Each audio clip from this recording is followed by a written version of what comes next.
Welcome to Seneca Lady Indians Softball on KNEO 91.7 FM with live audio and video online at kneo.org. This broadcast is a sporting outreach of the KNEO Sports Network. You're listening to the official pregame show of the Seneca Lady Indians. Now let's go to the game site for all the action.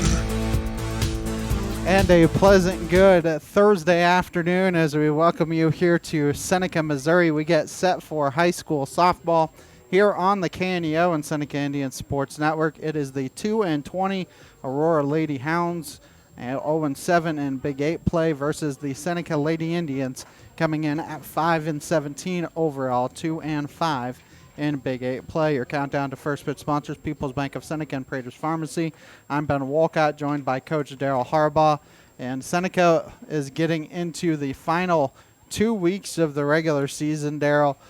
Next week is the last week, full week of the regular season. We should know probably next Wednesday, somewhere around there, what seed Seneca will be. And then the districts are the week after that. So it seems like softball season just started, but we're almost at the tail end of it. They play so many games, just about every night except for Wednesdays. And sometimes, rain now. We haven't had any rain here, to stop anything. But, it's like they play every night. They play every weekend or every other weekend on some tournament.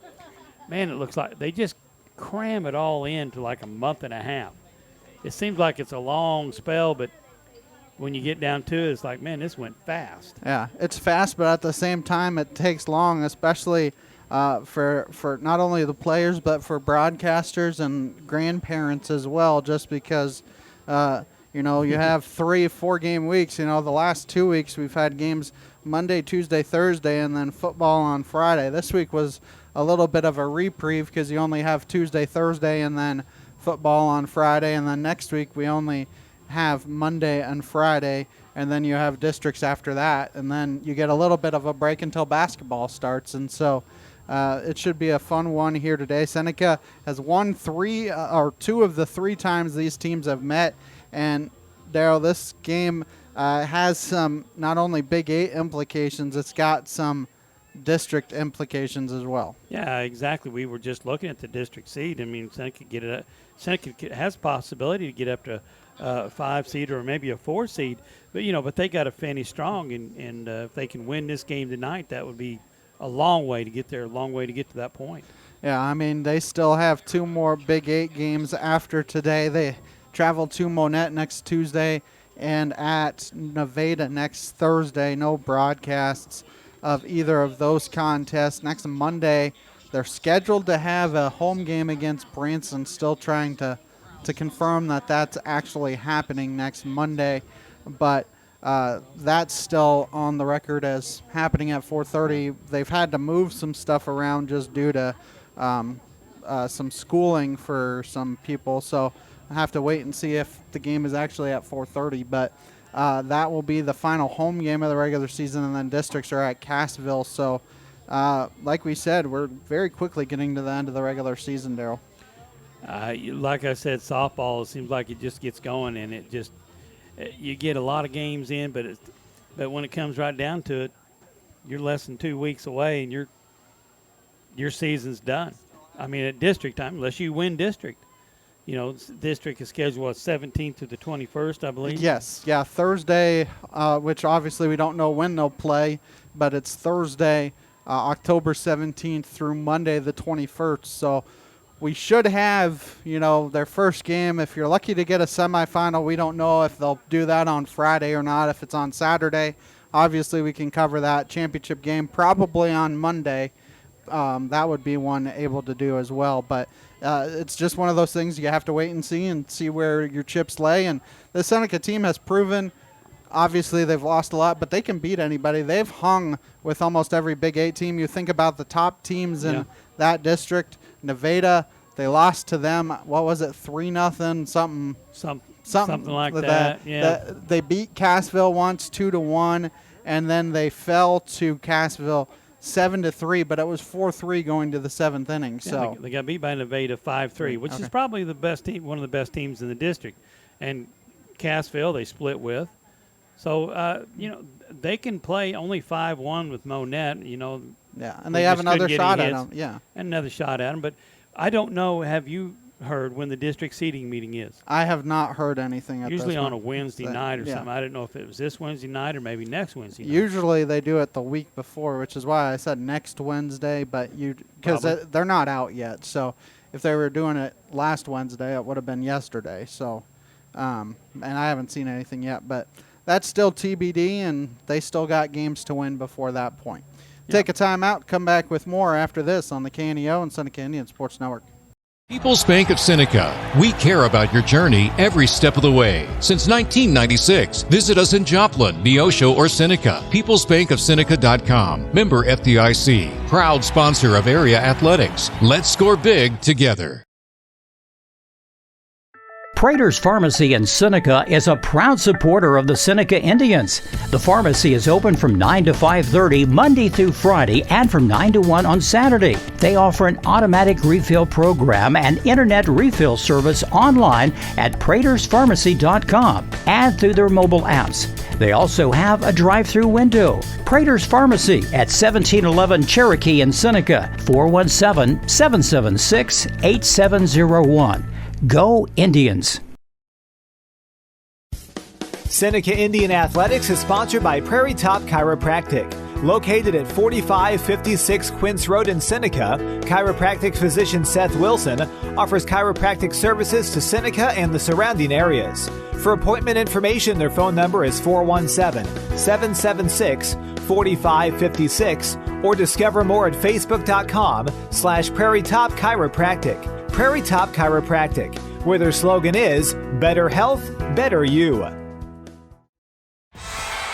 The Roper Kia 4-State Sports Report will provide up-to-the-minute scores and highlights from around the 4 states.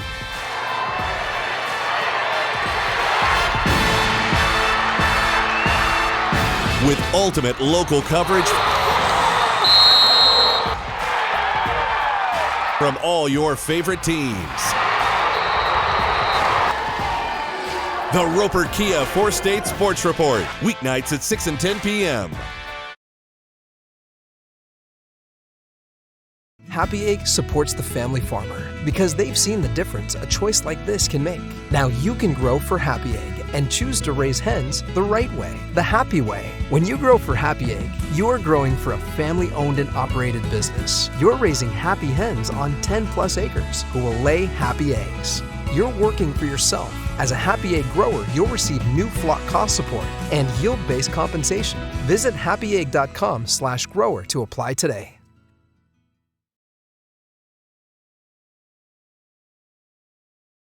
There's an attempt by Satan today to spread rumors among Christians of the world, to take text out of context, to break up Christian friendships, to get Christians to accuse each other. You've probably seen the kinds of problems Billy Graham just described. Maybe you've even been in the middle of some of them. As divisive as those problems can be, the Bible teaches that followers of Jesus Christ can rise above them. Before Christ left, he had a last meeting with his disciples, and one of the things he said was this: "A new commandment I give unto you, that ye love one another as I have loved you, that ye also love one another." That kind of love builds a strong bond between people who love Jesus but might not see eye to eye on everything else. Let's take this Christian love that God has given us. Let's not let a few misunderstandings and differences divide us. You can learn more about the unity and peace Jesus wants you to experience by visiting us online, findpeacewithgod.net. That is findpeacewithgod.net, and it's from the Billy Graham Evangelistic Association. And we welcome you back. It's still about 10 minutes away from first pitch here in Seneca, as Seneca and Aurora get ready to do battle here this afternoon. And Daryl, a lot of pressure on this Seneca team, it seems like, just to get a hit at the right time. It seems like they can get runners in scoring position, but lately it seems like they've had some struggles getting them across and just finding a way to get them in. Well, you know as well as I do, Ben, that's the key to the victory is we'll get base runners on, and we'll have them in scoring position, is can you get the hit at the right time? And it's the same way as, when I saw the last game I went to at Neosho in Carthage, they had runners. My other granddaughter plays at Neosho, but they had runners in scoring position almost every inning, but they can't get the right hit at the right time. And it's the same way Seneca's going. Sometimes it's just snowball effect, and it's really frustrating as a coach as you get some runners on one way or another. I don't know how, but you just can't get that one hit to push a few, runs across. Yeah, I mean, Cassville had a 4-0 lead going into the sixth. Cordy Hancock actually hit a 3-run home run to right field to cut that lead to 4-3, but then Cassville scored 3 insurance runs there in the seventh to take the 7-3 lead, and they won the contest by a final score of 7-3. So, but I mean, this Seneca team, I mean, really, Daryl, since maybe week 2 of the season, it seems like they haven't really been run ruled by anybody, and they're playing a lot better ball, and it's just a question, like we said, of getting those runs in. Defense is getting better. They, I tell you what, Abby Stell's coming back has made a big difference, at first base, and the girls are set now. They played it long enough. They know exactly what they should be doing and where they should be going with the ball. They're playing better defense. Like you said, Ben, it's what? Lack of errors. And walks. And lack of walks, lack of errors. Can you do that, and can you get the right hit at the right time? Well, and we always talk about how walks and errors will kill you, and that's what killed Seneca on Monday night, because we talked about, or it was me. I talked about it. You look at that game on Tuesday night, Cassville scored 2 runs in the first inning. Their 2 runs scored via a walk. Those 2 walked, and then a single drove them in. So they got 2 runs on 1 hit, and those are killers for you. Yeah, exactly.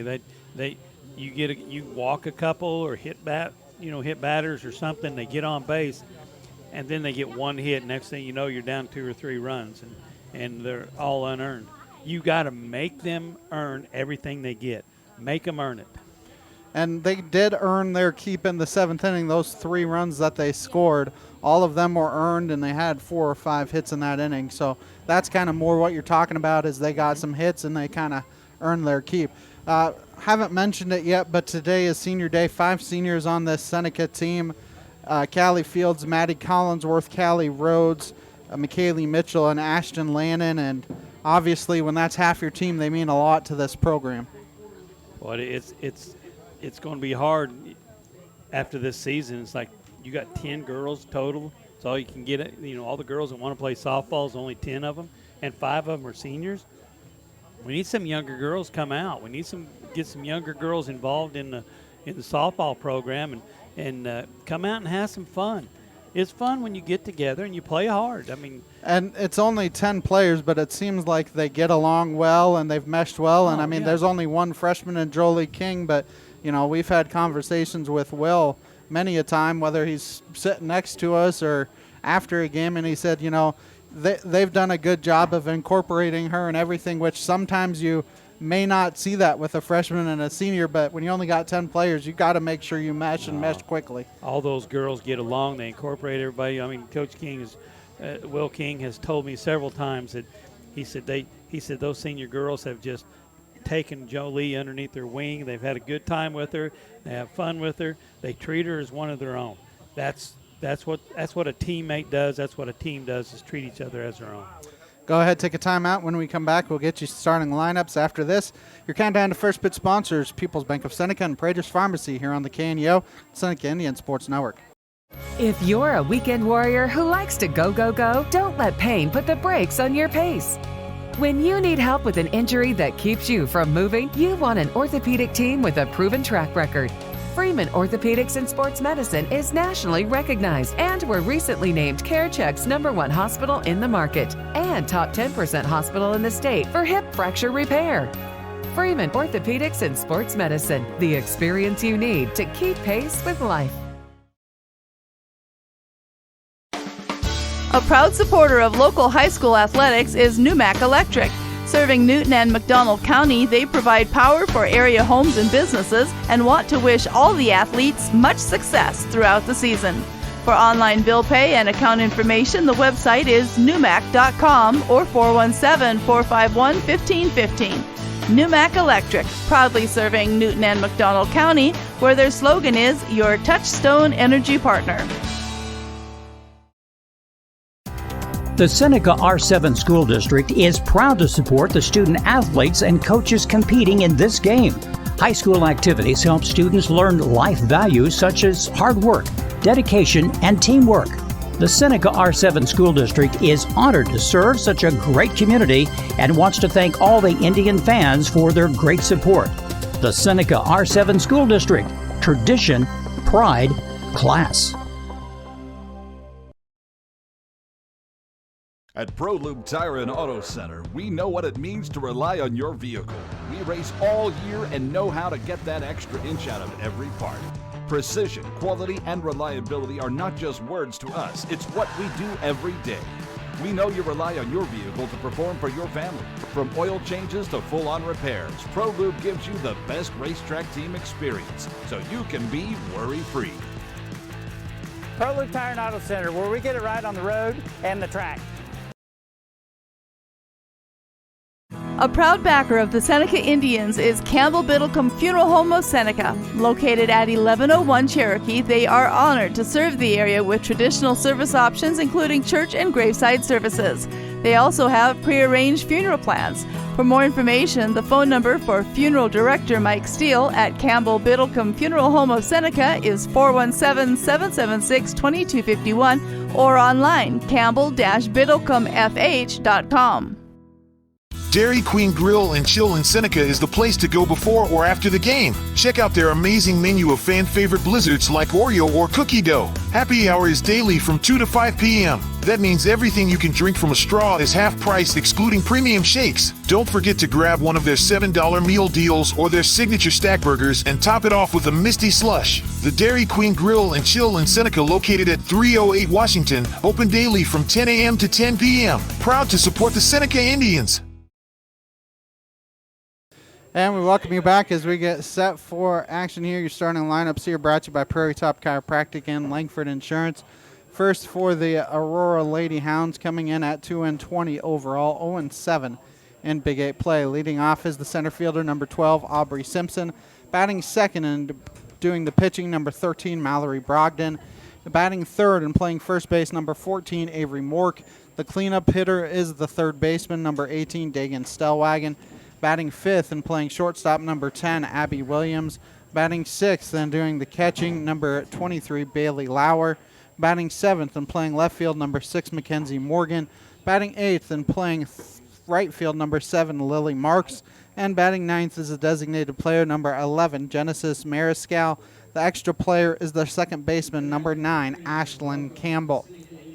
And now the starting lineup for the Seneca Lady Indians. They come in at 5-17 overall, 2-5 in Big 8 play. Leading off is the center fielder, number 4, Callie Fields. Batting second and playing left field, number 22, Maddie Collinsworth. Batting third and doing the pitching, number 17, Callie Rhodes. The cleanup hitter is the shortstop, number 25, Cordy Hancock. Batting fifth and playing first base, number 11, Abby Steltz. Sixth and playing second base, number 15, McKaylee Mitchell. Batting seventh and playing third base, number 24, Ashton Lannon. Batting eighth and doing the catching, number 10, Rayleigh Davis. And batting ninth and playing right field, number 1, Kesley Plattner. I'll go ahead and take a timeout. When we come back, we'll have the start of the contest after this on the KNEO and Seneca Indian Sports Network. Looking for a bank that puts community first? Look no further than First Community Bank. With our friendly service, convenient locations, and a wide range of financial products and services, we're here to meet all your banking needs. Whether you're saving for the future, buying a home, or starting a business, we're committed to helping you achieve your financial goals. Come experience the First Community Bank difference today. First Community Bank, where community comes first. Member FDIC. I'm a Missouri Farm Bureau insurance agent. I'm for working hard for what you get and then protecting what you've got. Your home, your vehicles, your life. I'm for making an honest living and taking pride in what you do, and for giving back to the community I call home. I'm for serving my clients with the respect and dignity you would expect from the farmers that started this company. And though I know you probably hope you never need me, I'm here for you when you do. I'm a Missouri Farm Bureau insurance agent, and if you're a Missourian, I'm for you. I am Josh Dotson with Missouri Farm Bureau Insurance Services. If you're in Missouri, I'm for you. Have you heard of virtue signaling? It's when someone snaps a picture of themselves doing something that seems helpful or virtuous, but it's really just used to make them look good on social media. Yes, I'm up to 500 likes. You know, a lot of people think they might get into heaven by convincing God that they've done virtuous things. Billy Graham knew that plan would be futile. The Bible plainly says you can't go to heaven by works. So, how do you get to heaven? By asking Jesus Christ to forgive your sins and surrendering your life to Him. That's why Christ went to the cross and paid the penalty and the price of my sins and gave to me eternal life. It is the Lord Jesus Christ's death on the cross and His resurrection that saves us from our sins. We'd love to tell you more about God's plan for you and how you can have a personal relationship with His Son, Jesus Christ. Learn more at findpeacewithgod.net. We're the Billy Graham Evangelistic Association. The staff at Mid-America Specialty Markets, along with Jamie and Terry Langford, are proud to serve our community and support the local high school students in their extracurricular activities this school year. Langford Insurance specializes in life, agribusiness, commercial, and personal insurance needs. Please stop by and see us at our office at 908 Washington Avenue, or call us at 417-776-LIFE, or visit us at midaminsurance.com.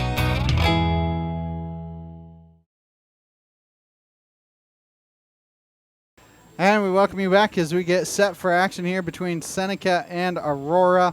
Seneca, the all whites, white pants, white tops, red trim, red numbers.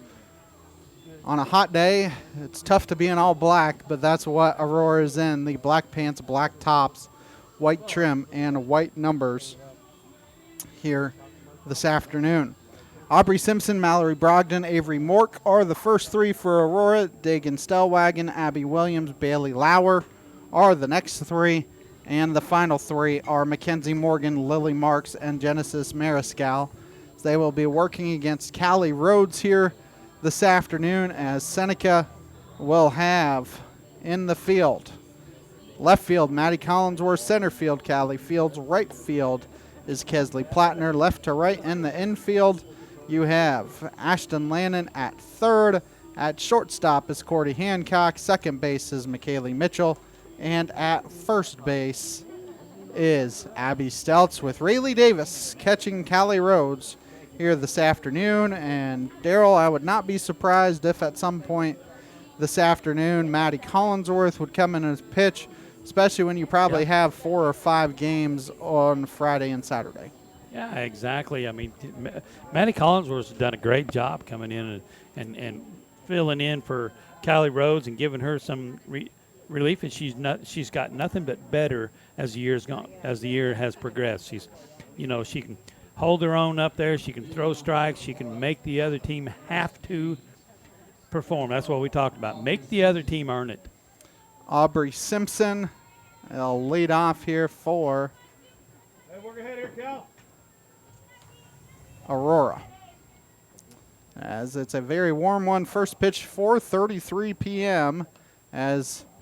Did she offer at it? She did. Foul. I don't know if she tipped it or not, but it is a strike. I thought it actually went off Rayleigh Davis's helmet. That's what I thought. 89 degrees here at first pitch, and October 3rd. It's a very warm one. It's going to be a very warm next couple of days, and then it will finally start cooling off a little bit, but we don't know for how long. That pitch hit to Lannon at third, and it goes right underneath her glove. Collinsworth does a good job of backing up to make sure that she does not get to second, and the leadoff runner is on, as Mallory Brogdon will come to the plate here for Aurora. Kind of stuck her bat out. I thought they thought she was bunting, and they come charging in. Ashton came charging in from third base, and then she kind of just slap hit it right down the line. And right underneath Lannon's glove, as here comes the first pitch. That is hit to Rhodes, only play to first, and it's a 1-3 put out, as the fielder's choice allows Simpson to get to second base. We've had 3 pitches. Runner on second, 1 out, and we've had 3 pitches. As Avery Mork will come to the plate here for Aurora. You know, if this somehow, that ball hit down the line to Stelz, loses it, gets it back, and can't get there in time. So runners are at first and third. Still only 1 down on the E3. That's the thing about it is we gotta you gotta make play. When the ball's hit to you, gotta make plays. As Dagan Stellwagen will come to the plate here. She hasn't pitched bad, and they haven't hit the ball. They haven't hit the ball hard. It's just that first pitch is low and inside. It's just Seneca's not making some plays that they should. Yeah, let's see if they can get out of this inning. They're giving up a run as they're playing her to pull, as Hancock is deep in the shortstop as that pitch is swung on and foul tip. So the count 1 ball and 1 strike. 1-1 the count here on Stellwagen. You would love a strike here somehow. Strike out. You have a strike. Yeah, we'd love a pop-up fly or something. So that 1-1, and they let the runner take second without a throw. Yeah. Trying to see if the runner went too far off the bag. Counts 2-1.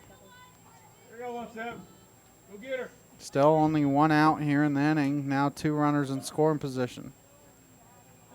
That ball is nubbed to third. It's a foul ball. There you go. And the count's 2-2. So 2 balls, 2 strikes, 1 out. And the ball has not left the infield. One just got under Ashton's glove. Comebacker to Callie at the mound, and one just underneath the glove of Abby Stelz. 2-2, and that is in there for a called strike 3.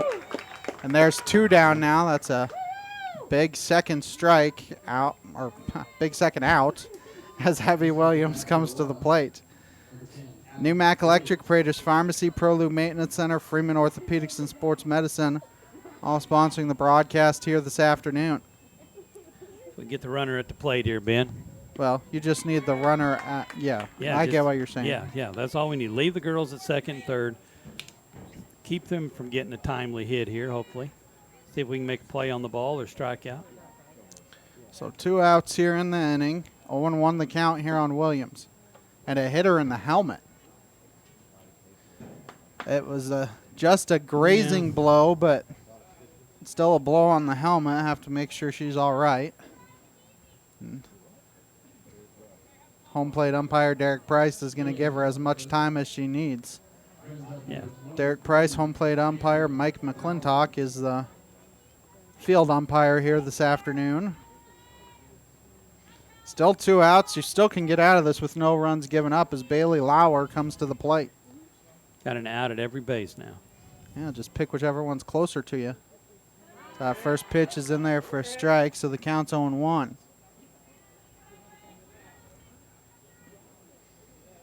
Doesn't matter how you get an out, just get it to the closest base. Just get the out. 0-1. That's popped foul. Out of play, so the count 0-2. Campbell Biddlecombe Funeral Home, Big Nickel, Missouri Southern State University, and Prairie Top Chiropractic, all sponsoring the broadcast here this afternoon.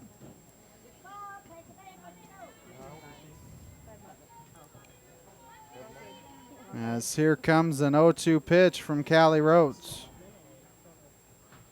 That's in there for a called strike 3.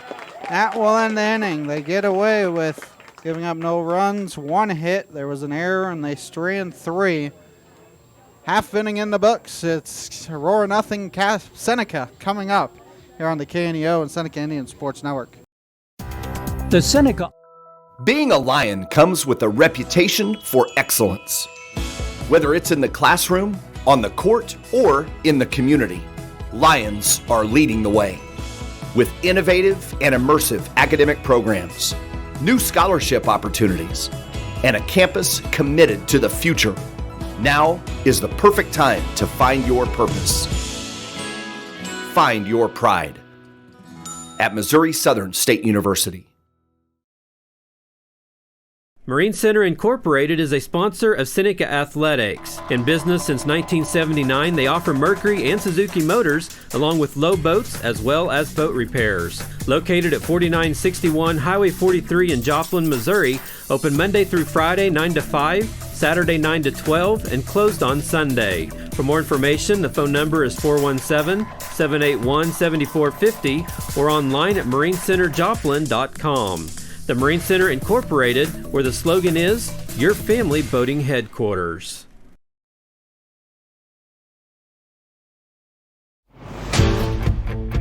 Welcome. Crowder College, your future, our focus. At Crowder College, we have 6 convenient locations in Southwest Missouri and online programs to fit your needs. Flexible scheduling provides a pathway to a career or the opportunity to transfer to a 4-year university in a variety of programs. Cheer for the Rough Riders at athletic events. Use the Missouri A+ Scholarship Program for free tuition and common fees. At Crowder College, your future is our focus. Apply today at crowder.edu. And we welcome you back as Callie Fields will lead off here for Seneca. That ball bounced over the third baseman's head. It's a single, and she may look for 2. It's going to try and get in there, and she's in there safely. It's a single and then an error out there in left field on the bobble. Allows Fields to take second. She kind of saw it late, as assistant coach Susan Beville is the one that told her to go. Well, she rounded first and hesitated, but saw the bobble. Then she took off. I think Susan was like, Susan Beville, like, take a look. As Maddie Collinsworth comes to the plate, takes a ball high, so counts 1-0. Collinsworth and Rhodes, and then Cordy Hancock. See if we can't push a run across here. 1-0 pitch is fouled off. So counts 1-1. Forgot to give you what Seneca looked like in the field, so try and do that next half inning. I got sidetracked a little bit. Aurora will look like this in the field, as they have in left field Mackenzie Morgan, center field Aubrey Simpson, right field Lily Marks, as here comes the 1-1 to Collinsworth. That's popped foul. Counts 1-2. At third base, you have Dagan Stellwagen. At shortstop is Bailey Lauer. Abby Williams, excuse me. At second base is Ashlyn Campbell. First base is Avery Mork. This here comes the 1-2.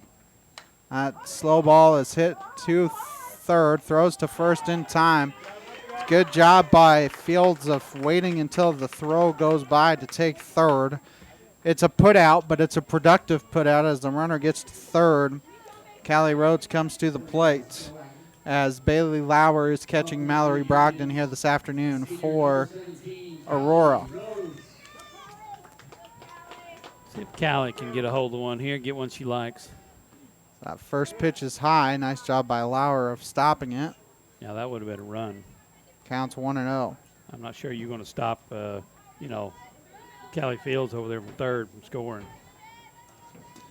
The 1-0 is high, so the count's 2-0. And they are probably saying to themselves, we are going to have somebody else beat us. Yeah, they may not even want to throw to her. The intentional walk, as that 2-0 is low, and the count's 3-0. Langford Insurance, Dairy Queen of Seneca, First Community Bank, and Cedar Lane Farm and Garden, all sponsoring the broadcast. 3-0 the count. Rhodes does have a green light if it's in there, and it's not for ball 4. Like we said, it might be the intentional walk. Well, you got Cordy Hancock, who just hit a home run last night. So she's been swinging the bat. Had to be swinging the bat pretty good last night to get a hold of one. That wouldn't bother me to see her get a hold of one again. So here comes the first pitch. They're going to let Rhodes take second. Yeah. Counts 0-1. Hancock will take a ball there. 0-1 the count. Here comes the 0-1. That ball is poked through the left side for a single. 1 run will come in and score. An RBI single for Cordy, and Seneca has a 1-0 lead. There you go. That's two of them been hit out there, you know, in the outfield. So if we can get a hold of one and start producing runs here. So Abby Stelz will come to the plate.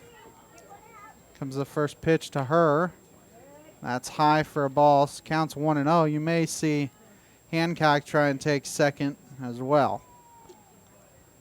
Get two more runners back in scoring position. She's taking, and that pitch is a little bit lower, so it's in there for a strike. So the count's 1-1. Surprised me Cordy Hancock hasn't left yet. Hasn't left first, yeah. Yeah, I was thinking the same thing. Ball poked to left center field and down off the top of the fence. It rolls away from the center fielder. Cordy Hancock is going to come all the way in and score. It's a 2 RBI double for Abby Stelz, who cranked that one to left center. And Seneca has a 3-0 lead. There's the start you wanted here in the bottom of the first inning. We've hit the ball well. And that was a good shot by Stelz. Well, you talk about it, you know, Aurora loads the bases, can't get a run in. Seneca able to get 3 runs across. Can you we talk about it all the time. Can you get that hit at the right time? We've got base runners in scoring position. We've got a few hits here in the last couple batters. Hey, we're scoring some runs. That's what it takes. People's Bank of Seneca, Crowder College, Christian Healthcare Ministry, Seneca School District, all sponsoring the broadcast. Aurora coach is kind of probably trying to just calm his pitcher down just a little bit, so relax. Yeah. 1 out was to third. 3 runs in the inning on 3 hits so far for Seneca. I know Kaylee Mitchell had been swinging the bat pretty decent. I haven't seen her the last couple days. First pitch to her is poked out to center field. Center fielder going to come over and grab it. Nice play by Simpson, and there's 2 down.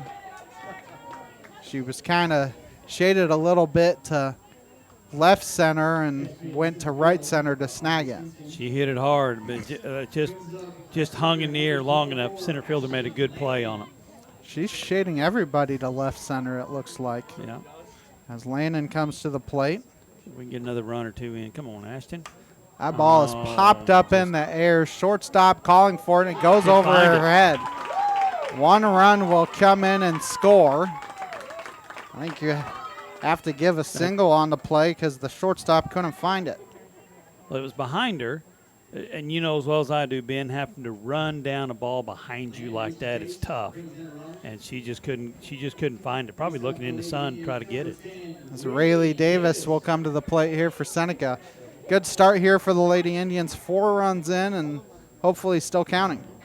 So Landon takes the lead over at first. Pitch is high. Counts 1-0 as Rayleigh Davis comes to the plate. 8th batter in the inning for Seneca. Here's a little girl who needs to get going right here. She's got plenty of pop in her bat, too. That pitch is high, and the count's 2-0. If you can get to the number 9 hitter, obviously you'd love Plattner to reach, but at the very least you reset the lineup as that pitch is swung on and missed on the off speed. So the count's 2-1.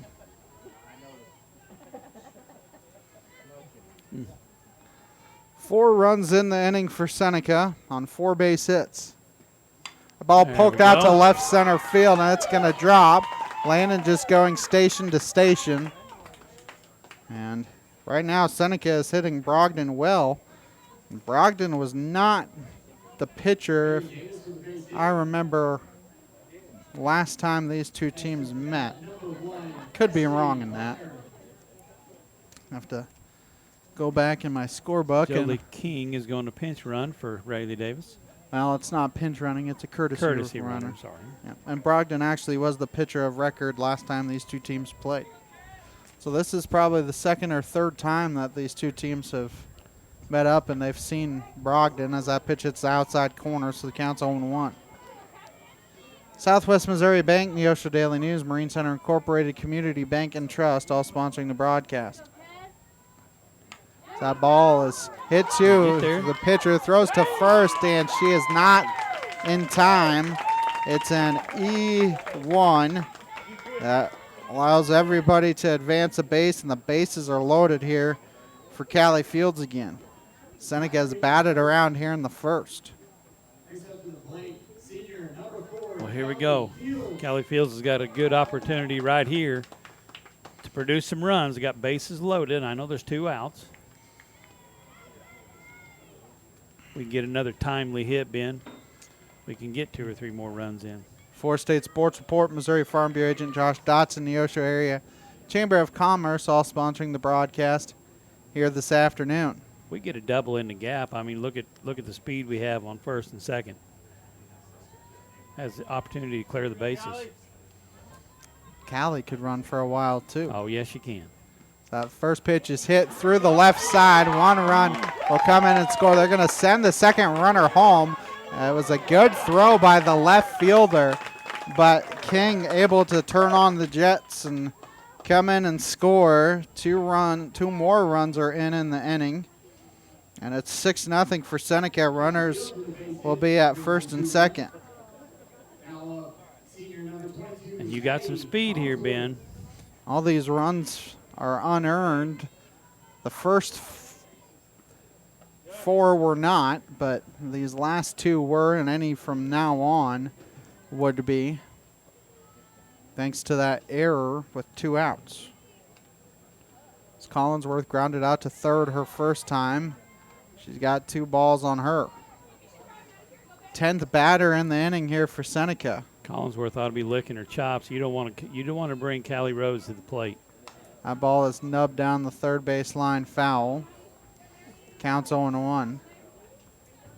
You don't want to be the person that gets 2 of the 3 outs in 1 inning. It's Collinsworth grounded out to third her first time. Yeah, I mean, she hit it good. She just. That 2-1 pitch is poked down the right field line, and it's a fair ball. 1 run will come in and score. They're going to send Callie Fields home, and there is no play. It's a double for Maddie Collinsworth, and 2 more runs will come in and score, and it's 8-0 Seneca.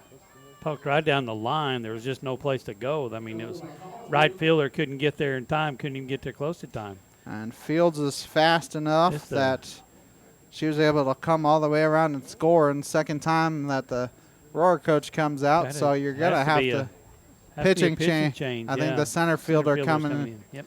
Pitch, take a timeout for the change after this on the KNEO and Seneca Indian Sports Network. People's Bank of Seneca. We care about your journey every step of the way. Since 1996, visit us in Joplin, Neosho, or Seneca. PeoplesBankOfSeneca.com. Member FDIC. Proud sponsor of area athletics. Let's score big together. Prater's Pharmacy in Seneca is a proud supporter of the Seneca Indians. The pharmacy is open from 9 to 5:30 Monday through Friday and from 9 to 1 on Saturday. They offer an automatic refill program and internet refill service online at praterspharmacy.com and through their mobile apps. They also have a drive-through window. Prater's Pharmacy at 1711 Cherokee in Seneca, 417-776-8701. Go Indians! Seneca Indian Athletics is sponsored by Prairie Top Chiropractic. Located at 4556 Quince Road in Seneca, chiropractic physician Seth Wilson offers chiropractic services to Seneca and the surrounding areas. For appointment information, their phone number is 417-776-4556 or discover more at facebook.com/Prairie Top Chiropractic. Prairie Top Chiropractic, where their slogan is Better Health, Better You. Callie Rhodes comes to the plate again against a new pitcher. Popped a mile high. And that's going to drop by the right fielder. Rhodes will get all the way to third on the play. Another run will come in and score for the Lady Indians. That right fielder was looking right into the sun, so I think that is a hit. And it's 9-0 Seneca. Like that ball gets up there and looks just like the sun when it gets in it. You really can't hardly find it. It's Cordy Hancock will come to the plate here for Seneca. Get another home run, Cordy. So that pitch hits the outside corner. So it counts 0-1.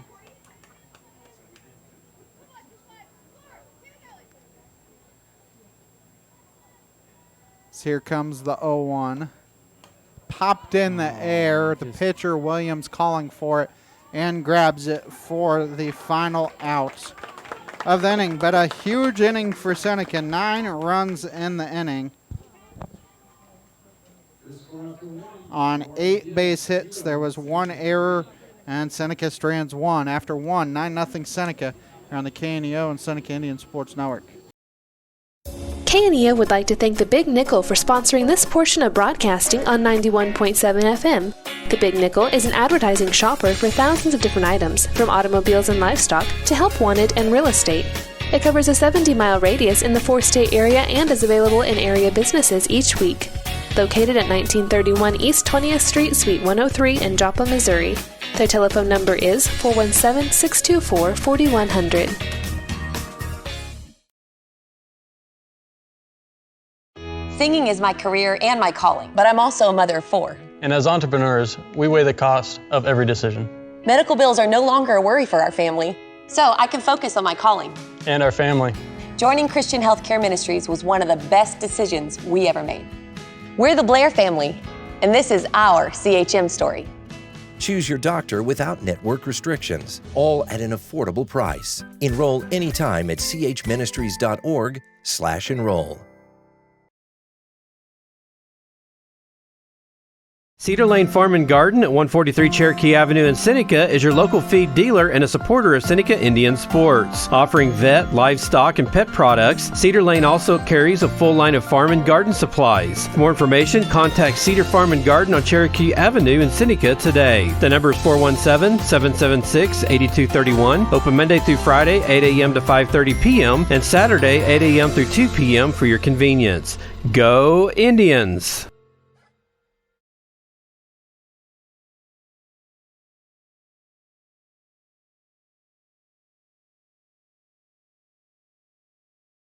And we welcome you back as it will be 6-7 and 8 for Aurora here in the second. Mackenzie Morgan leading off the inning here. Seneca 9 runs in that first inning, 8 hits. There wasn't an error, and they stranded 1. There actually was 2 errors in that inning, I should say, and they stranded 1. 5 of the 9 runs were unearned thanks to an error with 2 outs. See if we can throw strikes. That first pitch is outside. It counts 1-0. Morgan, it's actually 7-8-9, excuse me. Morgan, Marks, and Mariscal coming to the plate. Anybody reaches, they get back to the top of the order. I think that's the biggest inning as that pitch is popped foul out of play, and it counts 1-1. No, it's the biggest inning I've seen. I don't know if it's the biggest inning they've had all year. Yeah, I mean, 9 runs. I mean, they had, like I said, we got some hits, and they made some errors, and we got some hits and timely hits. That's how you have big innings. That's how everything escalates. 1-1 is high, so the count's 2-1. 2-1 the count here.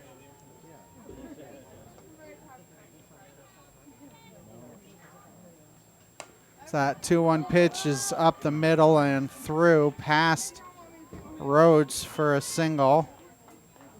And the leadoff runner is on as Lily Marks will come to the plate here for Aurora.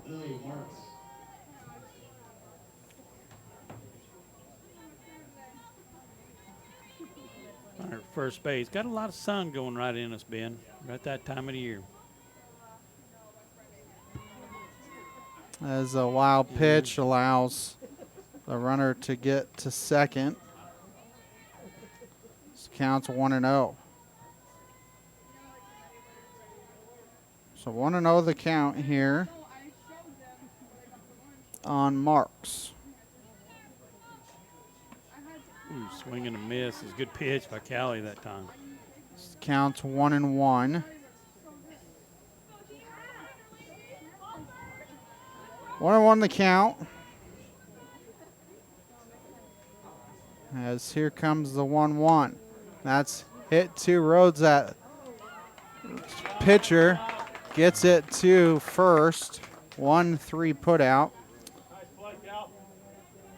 As good Lannon, if she had been able to stay at third, potentially had the runner out at third, but Landon was going towards the foul ball as well. Well, the ball was hit towards short. It was a short hit ball, and Callie went over and got it. And so was Landon. So Landon was off third base at the time, but good play by Callie Rhodes to turn and throw a good strike to first base. Leads off here with a strike call too. A swing and a miss.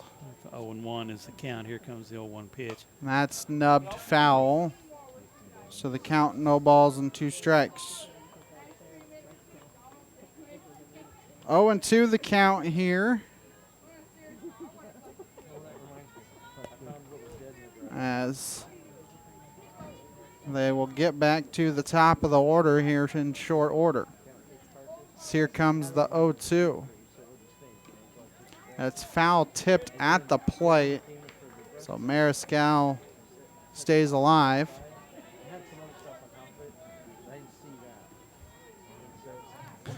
So 0-2 the count remains. As here comes another 0-2 pitch. And that's in there for called strike 3. By Callie on the inside on part of the plate at the knees. And there's 2 outs. 2 down now. Still got the runner at third. We need to see if we can't make a play. Third strikeout of the afternoon for Rhodes. As Aubrey Simpson comes to the plate, had an infield single her last time up.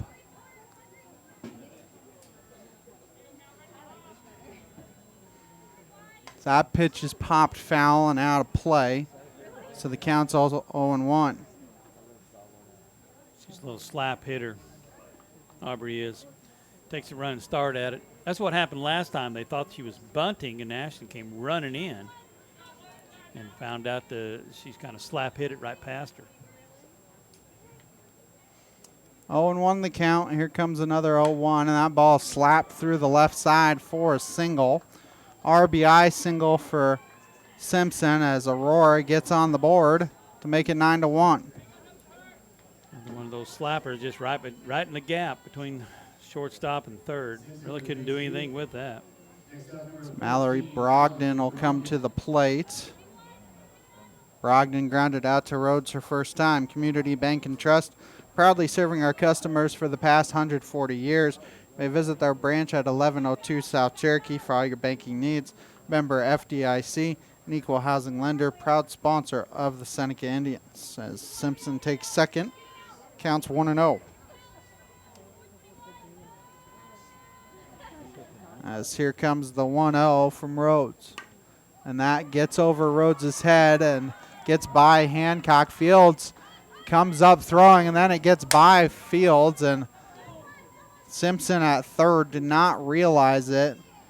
It's a single for Brogdon, takes second on the throw. And runners are at second and third. Aurora could have had a second run, but the runner Simpson was going back to the bag. Yeah, Rayleigh's got to know to come off the base, come off home plate, and you know, get the throw was just a little wide from Callie Fields, and she's got to knock it down. Avery Mork comes to the plate. She reached on an error by Steltz her first time. So that's hit sharply foul, and I think it goes off the dugout of Aurora. So 0-1 the count.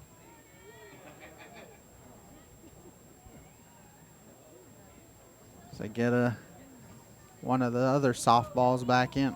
Oh, yeah. Let's see if we can't leave these runners at second and third, Ben. As here comes the 0-1. That's nubbed foul. So the count, no balls and 2 strikes.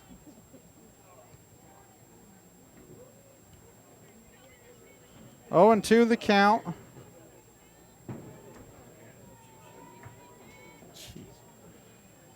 As here comes another 0-2 from Callie Rhodes to Mork.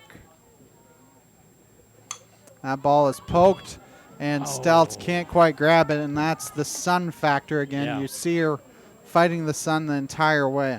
Well, she knew it was to her left, but she didn't know how far because it was right into the sun. So staying alive there is Mork. She's pitching on the inside. This girl's kind of late and wants to hit it to right field. A little low and in the dirt. Count goes to 2-2. I thought the count was 1-2. I thought it just went to 2-2. No, 1-2. Yeah, I was going to say, I was like, count was 0-2, so. Oh, okay. Well, the one got up there pretty quick. Sorry, man. So that pitch is nubbed foul, so the count remains 1-2.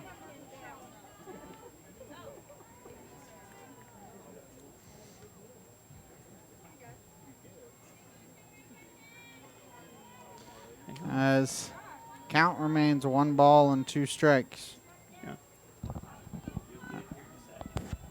As here comes another 1-2, and that pitch is nubbed down the third base line, and it remains foul.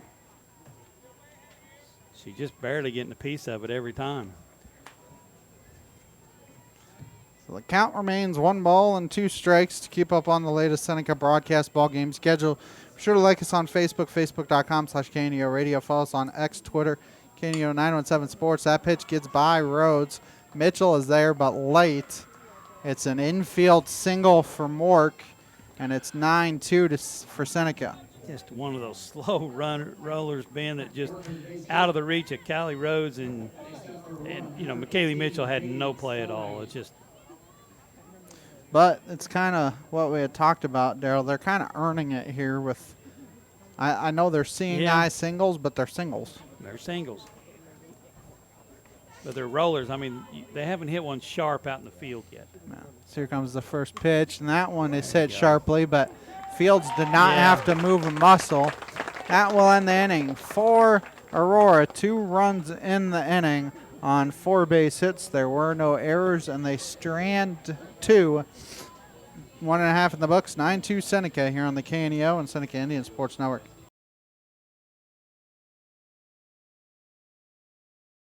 Many people have a wrong idea of what a Christian is. Billy Graham. They think that if a person is one who prays, or who lives by the golden rule, or who is sincere, or one who goes to church, or one who keeps the 10 Commandments, if you did all that. But it's really much more than that. He goes on to share what the Bible has to say. You make a choice. You come to the cross of Christ and you choose Him. And you say, Lord, I'm a sinner. Please forgive me. I'm sorry for my sins. And I come to the cross where you shed your blood for me. And I receive you. If you want to find out what it means to have a relationship with Jesus Christ, there's someone waiting to talk with you now. Call this number anytime. 855-255-PRAY. That's 855-255-PRAY. We're the Billy Graham Evangelistic Association. A sponsor of community broadcasting on KNEO, Southwest Missouri Bank in Neosho, serving the Neosho area from 2 locations. They offer personal banking services, including checking and savings accounts, home loans, and online banking. Learn more online at smbonline.com. Southwest Missouri Bank, an equal housing lender. Member FDIC, where their slogan is Southwest Missouri Bank. We can do that. Abby Stelz will lead off the inning here for Seneca. She takes the called strikes. Counts on 1, doubled in 2 runs her first time up. 13 batters batted in that first. That ball also to left center. That's going to roll to the wall. It'll be another double for Abby as they actually throw behind her. Ball gets away, and she's going to try and take third and takes third on the throw. So it's a double and then an error on the throw. Allows her to take third as it gets away from the second baseman. McKaylee Mitchell will come to the plate here for Seneca. She flew out to center field her first time, hit the ball hard just. The first pitch is low for a ball, so the count's 1-0. Mitchell and Lannon and then Davis. My score sheet is already a mess. Usually happens on big innings. That 1-0 is low, so the count's 2-0. Having at the Neosho Daily News. Wish the Seneca Indians good luck. Let's go get that win. 2-0 the count here on Mitchell. That's in there for a strike, and the count's 2-1.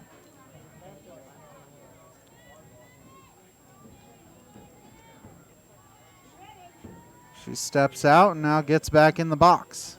Comes the 2-1. That's popped in the air, foul, and it's going to hit the top of the screen and come down. I was going to say, if that somehow got over the screen, that would be one of the first balls that I would have seen get over the screen that way. There's a few of them that get hit over this screen, but not very many here in softball. Counts and not that many in baseball either. 2-2 on Mitchell. As here comes the 2-2. Swung on and missed, went with the off speed, and there's one down. As Lannon comes to the plate, Lannon, kind of a seeing eye single her first time up, drove in a run. She can't hit the softball again. We need to get Abby in. Get her in for a run from third base. So here comes the first pitch. Takes a ball low, so the count's 1-0.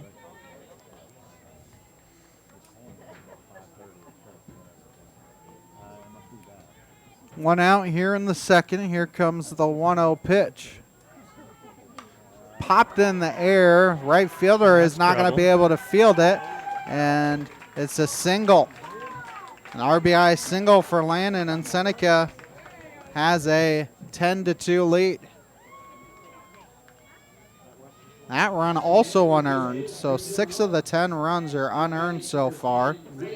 Rayleigh Davis comes into bat. She singled her first time. I'd say this girl needs to get going right here at the end of the season. That ball is hit sharply to short, throws to first and picks off Lannon, and that will end the inning. It's a L6 and then 6-3 putout, and that will end the inning. For Seneca, 1 run on 2 hits. There was an error, and they don't strand anybody. 2 in the books, 10-2 Seneca here on the KNEO and Seneca Indian Sports Network. People's Bank of Seneca. We care about your journey every step of the way. Since 1996, visit us in Joplin, Neosho, or Seneca. PeoplesBankOfSeneca.com. Member FDIC. Proud sponsor of area athletics. Let's score big together. Prater's Pharmacy in Seneca is a proud supporter of the Seneca Indians. The pharmacy is open from 9 to 5:30 Monday through Friday and from 9 to 1 on Saturday. They offer an automatic refill program and internet refill service online at praterspharmacy.com and through their mobile apps. They also have a drive-through window. Prater's Pharmacy at 1711 Cherokee in Seneca, 417-776-8701. Go Indians! Seneca Indian Athletics is sponsored by Prairie Top Chiropractic. Located at 4556 Quince Road in Seneca, chiropractic physician Seth Wilson offers chiropractic services to Seneca and the surrounding areas. For appointment information, their phone number is 417-776-4556 or discover more at facebook.com/Prairie Top Chiropractic. Prairie Top Chiropractic, where their slogan is, better health, better you.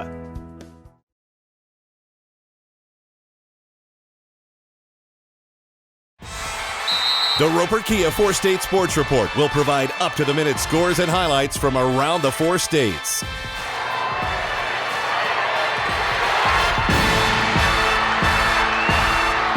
With ultimate local coverage from all your favorite teams. The Roper Kia 4-State Sports Report, weeknights at 6 and 10 p.m. And we welcome you back as it will be Abby Williams to start off the inning. Williams, Lauer, and Morgan. 5, 6, 7. Anybody who reaches Lily Marks will come to the plate. Williams was hit by a pitcher first time. Actually got hit in the helmet. It's not pitch is high. So counts 1-0. It's a glancing blow, but anytime you get in the hit in the helmet, you kind of are worried. That's the reason they wear a helmet.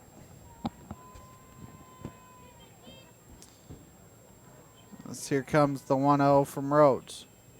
Swung on and missed. This counts 1-1. That was a healthy cut there by Williams. She took a good swing at it. 1-1 the count. You can tell she's one of the better players that Aurora has. So here comes the 1-1. That's hit down the first base line, and it brought Stelz to the first place bag. She took one step to the left, fielded it, and then stepped on the base, and that was it. So one down now as Bailey Lauer will come to the plates. New Mac Electric, Prater's Pharmacy, Prelude Maintenance Center, Freeman Orthopedics and Sports Medicine, all sponsoring the broadcast. The pitch was in there for a strike. She counts 0-1. She struck out looking her first time up. Well, it's a good thing. She's Callie Rhodes has started throwing strikes, staying ahead of the hitters, making the hitters have to hit it. So here comes the 0-1. That's poked foul. So the count 0-2. And now you can try to hit this. Try to hit the edges of the plate. You can throw it just off the plate. You can throw it everything, and that batter's got to be aware of everything. So 0-2 pitch is back to Rhodes on a couple hops. Throws to first in time.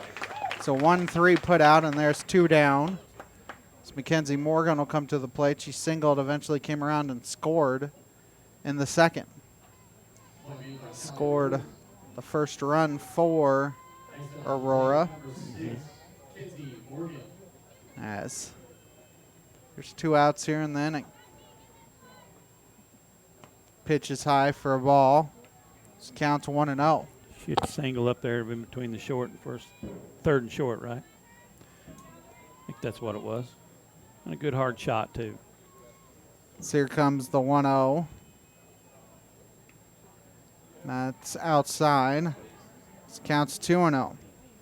Campbell Biddlecombe Funeral Home, Big Nickel, Missouri Southern State University, and Prairie Top Chiropractic, all sponsoring the broadcast. 2-0 the count. So here comes the 2-0. That's nubbed to second. Mitchell underhand tosses to first. And it's a 1-2-3 top of the third. Seneca up 10-2. 2.5 in the books here on the KNEO and Seneca Indian Sports Network. Happy Egg supports the family farmer because they've seen the difference a choice like this can make. Now you can grow for Happy Egg and choose to raise hens the right way, the happy way. When you grow for Happy Egg, you're growing for a family-owned and operated business. You're raising happy hens on 10+ acres who will lay happy eggs. You're working for yourself. As a Happy Egg grower, you'll receive new flock cost support and yield-based compensation. Visit happyegg.com/grower to apply today.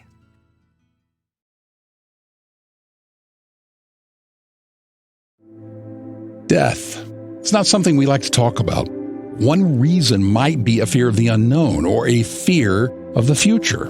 But those things are nothing to be fearful of when you have a relationship with Jesus Christ. One of the bonuses of being a Christian is the great hope that extends out beyond the grave. Billy Graham. Though the Christian has no immunity from death and no claim to perpetual life on this planet, death is to him the beginning rather than the end. Another step on the stairway to heaven rather than a leap into the dark unknown. It is not to be feared. It is not to be shunned. When a Christian dies, he goes straight into the presence of Christ. He goes to heaven to spend eternity with God. If you're afraid of death, why don't you call us? We're here for you at this number anytime. 855-255-PRAY. That's 855-255-PRAY. We're the Billy Graham Evangelistic Association. Kesley Plattner grounds out to third to start the bottom of the third. Callie Fields and Maddie Callinsworth next 2 up. And she almost beat that out, too. Well, you got to make a good play at third base to get her out because she's got some speed and wheels on her, and the third baseman did. Fields 2 for 2, 2 singles, 2 RBIs, 2 runs in. First pitch is high, counts 1-0. Seneca sent 13 to the plate in the first. Only sent 4 to the plate in the second. Still able to get a run, though. popped in the air. Center fielder has a play, and there's 2 down. Collinsworth will come to the plate. Collinsworth 1 for 2. She grounded out and she doubled. 2 RBIs. As their pitcher, it's their center fielder. No, it's number 10, isn't it? The pitcher is, yes. Yeah. First pitch is in there for strikes. Counts 0-1. I think she came in off the bench. I Originally, thought she came in from center field. well, that's what I thought, but I have it down as a different center fielder. Collinsworth hits one to short, kind of weird hop, throws to first, and she's safe. It's an infield single. It kind of spun funny there on the shortstop. It's one of those right off the end of the bat that has no speed, and the shortstop made a great play to pick it. Just like you said, Ben had the spin on it. She had to make a kind of sideways jab at it to get the ball. But Abby Williams, I think, came in from shortstop to pitch. That's where she originally was. Okay. As Rhodes comes to the plate, she has walked and tripled as first pitch is a strike, counts 0-1. Langford Insurance, Dairy Queen of Seneca, First Community Bank, Cedar Lane Farm and Garden, all sponsoring the broadcast. Here comes the 0-1 in the dirt. Good job there by the catcher to not let it go any farther. Yeah, I figured Maddie Collinsworth would be taken off pretty quick. 1-1 the count here on Rhodes with 2 outs in the inning. So here comes the 1-1. That's just outside. Looked like it might have hit the corner, but call it outside, and the count's 2-1. Well, she was wanting, the pitcher was wanting, but it was just a little outside. The catcher had to reach out quite a bit. So here comes the 2-1. Lined past the third baseman. It's a fair ball. They're going to send a runner to third. Rhodes will be in at second. I think you give it a single, and then she takes second on the throw. The runners will be at second and third. So that got by the left or the third baseman. As Courtney Hancock comes to the plate, she has singled and popped out. Yeah, that was a rope down the line, Ben. I mean, just a solid shot just inside the bag at third base. People's Bank of Seneca, Crowder College, Christian Healthcare Ministry, Seneca School District, all sponsoring the broadcast. That pitch is in the dirt. Good block there by the catcher. Yep.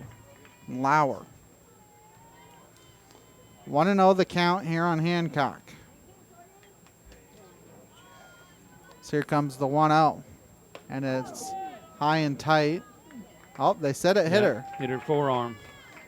So the bases are loaded for Abby Stelz, who has hit the ball to left center twice and doubled both times.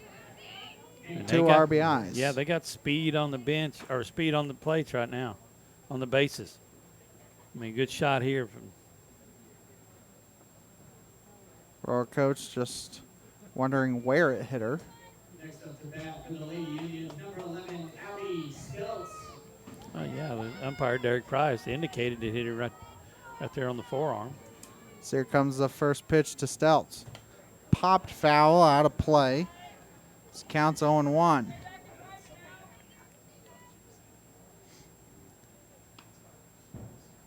Here, chance to get a few more runs in here, Ben. They're all out there waiting. Can we get a timely hit? Well, they would have to score 7 runs to get this game ended in 3 innings.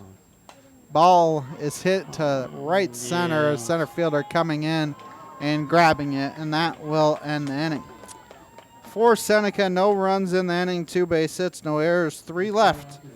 3 in the books. It is 10-2 Seneca here on the KNEO and Seneca Indian Sports Network. People's Bank of Seneca. We care about your journey every step of the way. Since 1996, visit us in Joplin, Neosho, or Seneca. PeoplesBankOfSeneca.com. Member FDIC. Proud sponsor of area athletics. Let's score big together. Prater's Pharmacy in Seneca is a proud supporter of the Seneca Indians.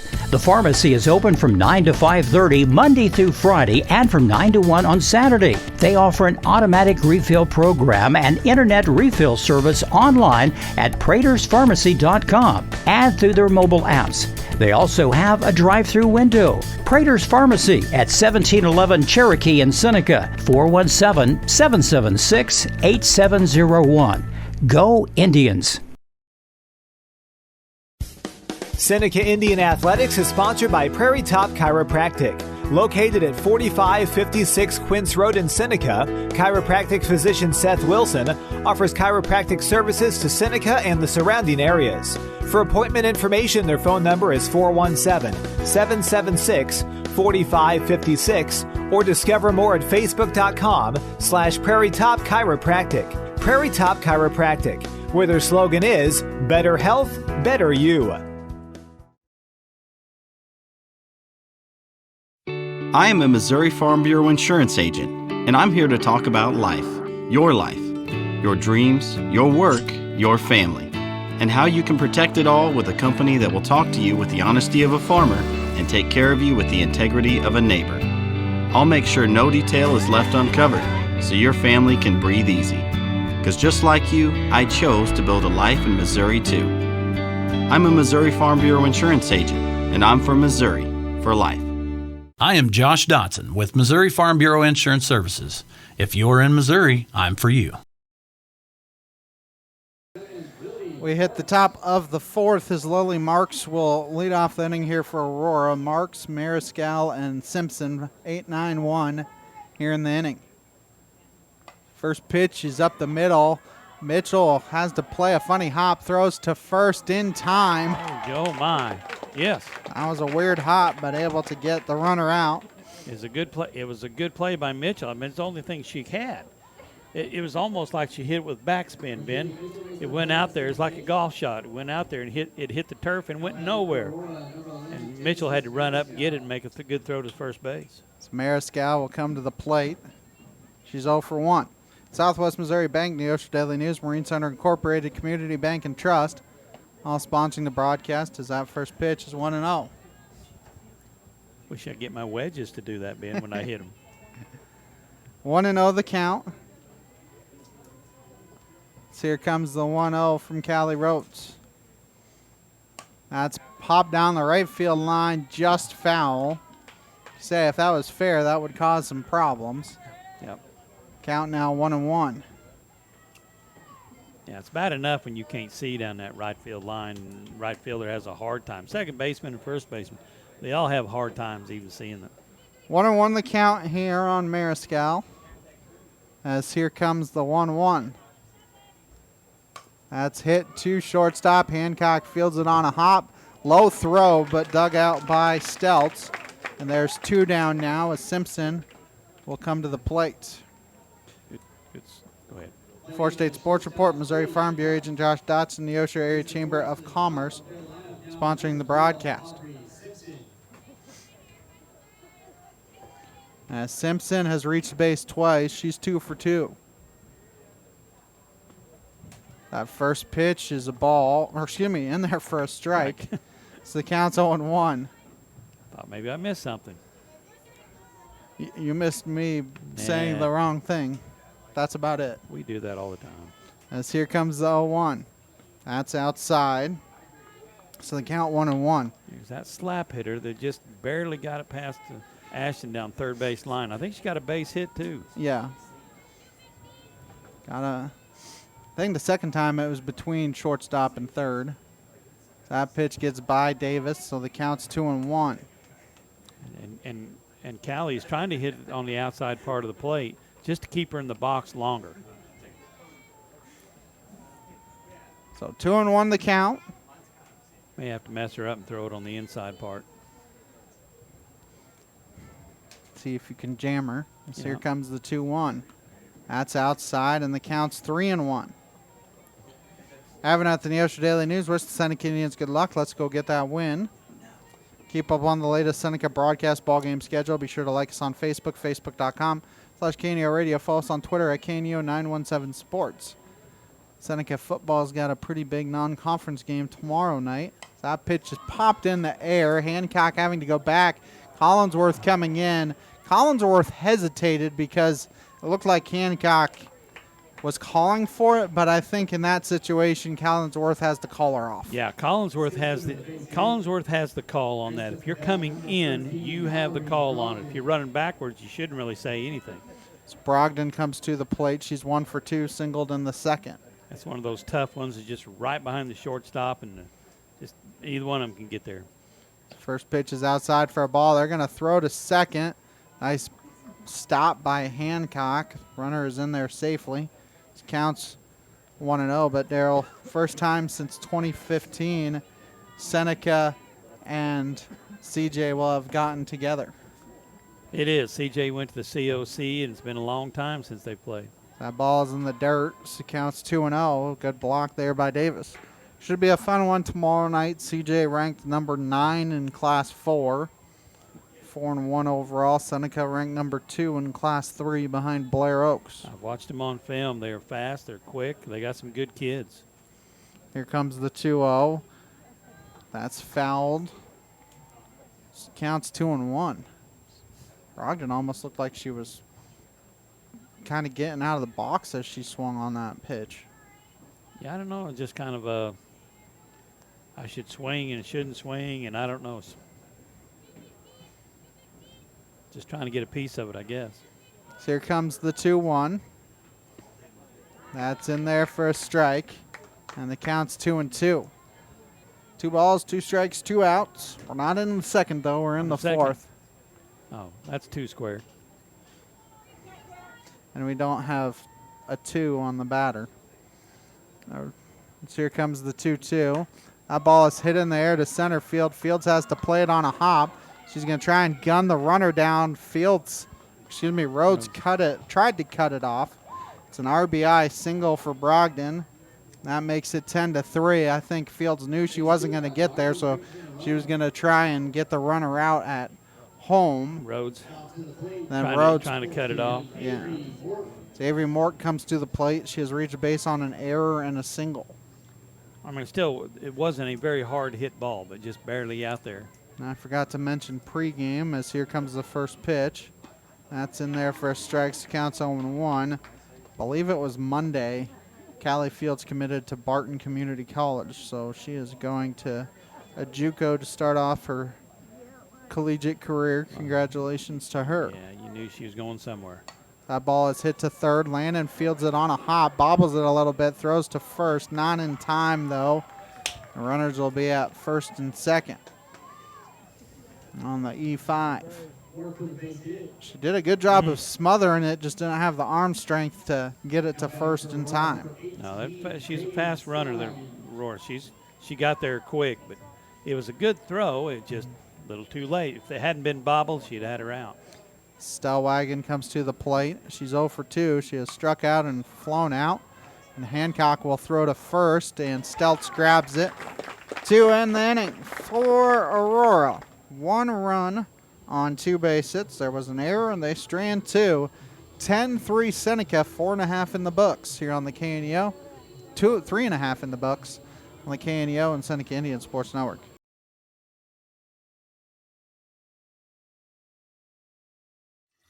Are you the cup half empty person? Or is the cup half full?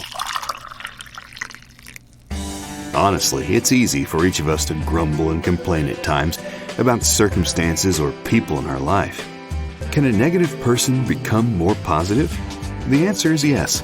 God's attributes are love, joy, peace, and the list goes on. The Bible describes these qualities as the fruit of God's Spirit living within us. These qualities don't come naturally, but are the results of having a relationship with God. Maybe you've tried to be positive in your own strength, but were tired of trying to keep up a facade. Jesus Christ died on the cross to provide forgiveness and hope. Through faith in Christ, we enter a relationship with God. Start a new and positive journey in your life through Christ. Call 888-NEED-HIM or chat with us at chataboutjesus.com. The Neosho Area Chamber of Commerce is an organization that exists to make Southwest Missouri a better place to live. That is why they are proud supporters of high school athletics. They understand that the life lessons learned from sporting competition teaches responsibility and discipline and makes our student athletes better citizens for tomorrow. Learn more about local area events online at neoshocc.com. Proud supporters of local school athletics. McKaylee Mitchell leading off the inning here for Seneca. Grounds one to the pitcher, throws to first in time. One pitch and one out for Williams. As Ashton Landon comes to the plate, she's 2 for 2 with 2 RBIs. Davis beyond deck. She's the third batter in the inning. She's 1 for 2. Anybody reaches, Kesley Plattner will come to the plate. She hasn't hit the ball hard tonight. She's just been hitting it where no one's at. That ball is nubbed fouls. The count's 0-1. Got a basketball coaches meeting over here. This counts 0-1. Exactly. 0-1 the count. So that pitch is fouled to the screen. So the count's 0-2. You got two basketball coaches and 2 former basketball coaches in here chatting it up. Talking hoops, talking hard court. Still 2 months away from basketball season. They're trying to figure out how they can get 3 passes in the offense. I'm not sure they can get there. So 2 pitches spoiled foul. Landon does enough to keep herself alive. Come on, hit the top of the softball. The count remains no balls and 2 strikes. Another game that is taking a while, but it takes a while when you score 9 runs in an inning. Get on here again. Popped in the air. Catcher calling for it. Nice play there by the catcher. It's a tough play for the catcher to look for it, find it, and grab it when it's not popped in the air that high. Yeah, it's throw the mask, get it off, find it, then go get it. So Rayleigh Davis comes to the plate. She's 1 for 2.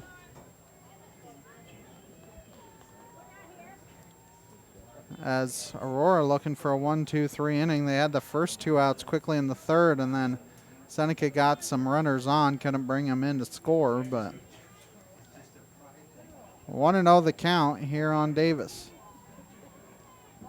At least like to get this one. We'll get Rayleigh on, just get the top of the lineup. Well, yeah, I see what you're saying. Here comes the 1-0. A ball golfed down the left field line. It's a fair ball. It'll be a single. She will hold at first base. We'll see if King will courtesy run for her. Yeah, Jolie's been coming in. She's got a hurt hand tonight, so that's the reason she's not in the field. So 2-out single as Plattner will come to the plate here for Seneca. Her dad, Coach King, has told us that her hand's hurting, and so he's been giving her some sympathy on the bench. So Plattner has reached base twice. She's 0 for 2. She's reached base once. She reached on an error and then grounded out to third. She takes a ball. She counts 1-0. What we do have is speed now since Jolie's got some wheels on her. Could just get a hit somewhere. Find a gap. She'd probably come and score. A ball hit to third. Third baseman can't make the play. It's a single. Because that was going to be a tough play for the third baseman regardless. Now you get back to the top of the order, and Callie Fields, she's 2 for 3. She flew out to center her last time. Yeah, I know. She's upset about that one, too. She just didn't hit that in the forehead, just got underneath it. Nobody's surprised. She's got some pop in her bat. She's not very big, but she's got some pop in her bat.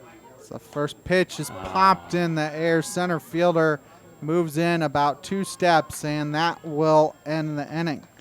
For Seneca, no runs, 2 hits, no errors. They strand 2, 4 in the books. 10-3 Seneca here on the KNEO and Seneca Indian Sports Network. If you're a weekend warrior who likes to go, go, go, don't let pain put the brakes on your pace. When you need help with an injury that keeps you from moving, you want an orthopedic team with a proven track record. Freeman Orthopedics and Sports Medicine is nationally recognized and were recently named CareCheck's #1 hospital in the market and top 10% hospital in the state for hip fracture repair. Freeman Orthopedics and Sports Medicine, the experience you need to keep pace with life. A proud supporter of local high school athletics is Numac Electric. Serving Newton and McDonald County, they provide power for area homes and businesses and want to wish all the athletes much success throughout the season. For online bill pay and account information, the website is numac.com or 417-451-1515. Numac Electric, proudly serving Newton and McDonald County, where their slogan is your touchstone energy partner.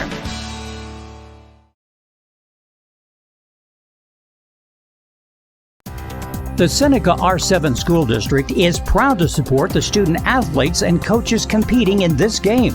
High school activities help students learn life values such as hard work, dedication, and teamwork. The Seneca R7 School District is honored to serve such a great community and wants to thank all the Indian fans for their great support.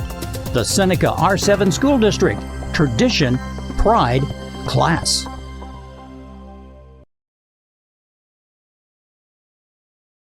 At ProLube Tire and Auto Center, we know what it means to rely on your vehicle. We race all year and know how to get that extra inch out of every part. Precision, quality, and reliability are not just words to us. It's what we do every day. We know you rely on your vehicle to perform for your family. From oil changes to full-on repairs, ProLube gives you the best racetrack team experience, so you can be worry-free. ProLube Tire and Auto Center, where we get it right on the road and the track. And we welcome you back as Maddie Collinsworth comes in to pitch for Seneca. She'll face Abby Williams to start here in the 5th. So Rhodes went 4 innings, 3 runs. And you can't say she's done because she could re-enter at pitcher. Rhodes went from pitcher to 3rd. Lannon went from 3rd to 2nd. And Mitchell went from 2nd to left. I think that's all the changes. 0-1 the count here on Williams. That was it's like a screwball, curveball. I don't know what you call it, but it looked like a slow motion pitch, didn't it? I mean, she pitched it. Dropped there at the end. I don't know if they have a drop ball, but it dropped in the zone there at the end. It had to because it ain't going fast enough to stay up. So the 0-2 pitch is high. Counts 1-2. Williams, Lauer, and Morgan are the 3 due up here for Aurora in the 5th. All Collinsworth does is change the speed. So here comes the 1-2. That's hit past Lannon into right field for a single. I think there was a play on Tuesday, and I joked if Lannon was taller than 5 feet, she might have made a play, and that's another situation where if she's about 5'2" or 5'3", she probably makes the play. Yeah, since she's 5'0", bless her heart. One of those seeing eye singles as Lauer comes to the plate. That pitch is high for a ball, so counts 1-0. Lauer 0 for 2. Obviously, first time any of these ladies have faced Collinsworth. Well, Collinsworth did pitch the first time these two teams met. So that pitch gets by Davis. The wild pitch will allow the runner to get to second. 2-0 the count. Yeah, I think Collinsworth pitched, I believe it was the 2nd time they've seen him. This is the 4th time. Yeah. Seneca has won 2 of the 3 so far. Yeah. The first one, Seneca basically forfeited. That ball through. I don't know how it got through Collinsworth's legs, but it got through her legs. Yeah. If she had just like, it was a single and then takes second on the throw, nobody comes in and scores. But there was not much room for that to get through her legs, and I don't know how it did. It right between the ankles, and I don't know where, like you said, Ben, her ankles are only about a softball apart. I don't know how it got through there. Well, they just needed to be a softball apart. Yeah. So first pitch is high, counts 1-0. Community Bank and Trust, proudly serving our customers for the past 140 years. You may visit their branch at 1102 South Cherokee for all your banking needs. Member FDIC, an equal housing lender, proud sponsor of the Seneca Indians. So here comes the 1-0 to Morgan, and that stays high. This counts 2-0. She's been coming in. She's been throwing strikes. She's been a good this season, a good second pitcher. It's the 2-0. It's foul tipped off the mask of Davis, and she's going to take a moment, take the mask off, and head coach Ali Stolte going to give her an extra moment, and so is Derek Price. Derek Price going to make sure that she's fine, she's good. Give her a second to shake it off because it was a foul tip right off her forehead. So he's going to talk to her for a second. And the count's 2-1. No, you're good. 2-1 the count. Comes the 2-1. That's foul tipped. That one might have gone off her too because she's smiling a little bit. And so is Derek Price. I think that went off her forearm. Yeah, they're both smiling. It's amazing how much a catcher gets beat up in a game. Counts 2-2. It takes a different person to be a catcher, I'm telling you. I used to catch. I've been hit with baseballs and bats, and I've been hit with everything. You know, softballs aren't very soft, so I don't know why they call them softballs. I don't either. And that pitch, foul tip. Apparently it missed her that time. They did just enough to stay alive. So Davis and Price are both kind of laughing at each other. We could use a strikeout here. Count remains 2-2. Comes another 2-2 from Collinsworth. That slow ball by Collinsworth, only play to first. Hancock throws wide. 2 runs will come in and score, and the runner will be at second. That was a nice play by Hancock, just a wild throw. Just a little wide on there, and Abby couldn't come off first base and get it. I mean, I think the run comes in and scores the first run, so that'd be a fielder's choice. The second run, obviously, is unearned, but the first run, I think, is earned. As Lily Marks will come to the plate, and Coach Ali Stolte going to come in and have a conversation with the entire infield as it's now 10-5. Aurora just kind of chipping away here. And Daryl, I'm sure you can tell plenty of stories about the battles that Seneca and CJ have had over the years. Even though 2015 is the last time they've met. They were a big rivalry, before they left to go to the COC, and it's they were one of the ex-Big Eights. The old Big Eight is together except for CJ. CJ went with the Mountain Group, and Nevada and Mac are joined the Big Eight. But at the time, they were not a part of the Big Eight. That first pitch is in there for a strike, so the count's 0-1. Marks 0 for 2. Oh, yeah, basketball, football, yes. All the sports, we've had battles with CJ over the years. And well, I shouldn't say you, as that pitch is swung on and missed, so it counts 0-2. Seneca still plays CJ in every sport except for football because, right. I mean, now you can. You have the home and home as you have the 2-year series, and that's the one. It's not a bye week, but that's the one non-conference game now as that pitch is in there for a called strike 3. I don't think Marks was expecting the changeup, and there's one down as Mariscal will come to the plate. But, every other sport, Seneca plays CJ still anyways, except maybe girls basketball. But every other sport, Seneca plays CJ. Well, they had a good group of athletes come through there, and they went to the COC, and they're just not quite big enough to play in the COC. That first pitch is in there for a strike. Counts 0-1. Mariscal 0 for 2. That's the reason when they had a chance to go to the Ozark Mountain Conference or something, they went ahead and went, even though they've got to travel some distance. Yeah, I mean, most of those schools are in the Springfield area as that pitch is swung on and missed. Counts 0-2. The closest team to them is probably Logan Rogersville. So you have Logan Rogersville, Bolivar, Marshfield, West Plains. As that pitch is swung on and missed, the runner has to go to first, and Seneca can't handle it, and a run will come in and score.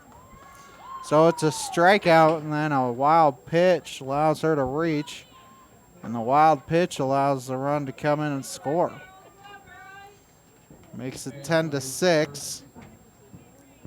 And Aubrey Simpson comes to the plate, who's 3 for 3. As we're going to have, I believe, Ashlyn Campbell running for her.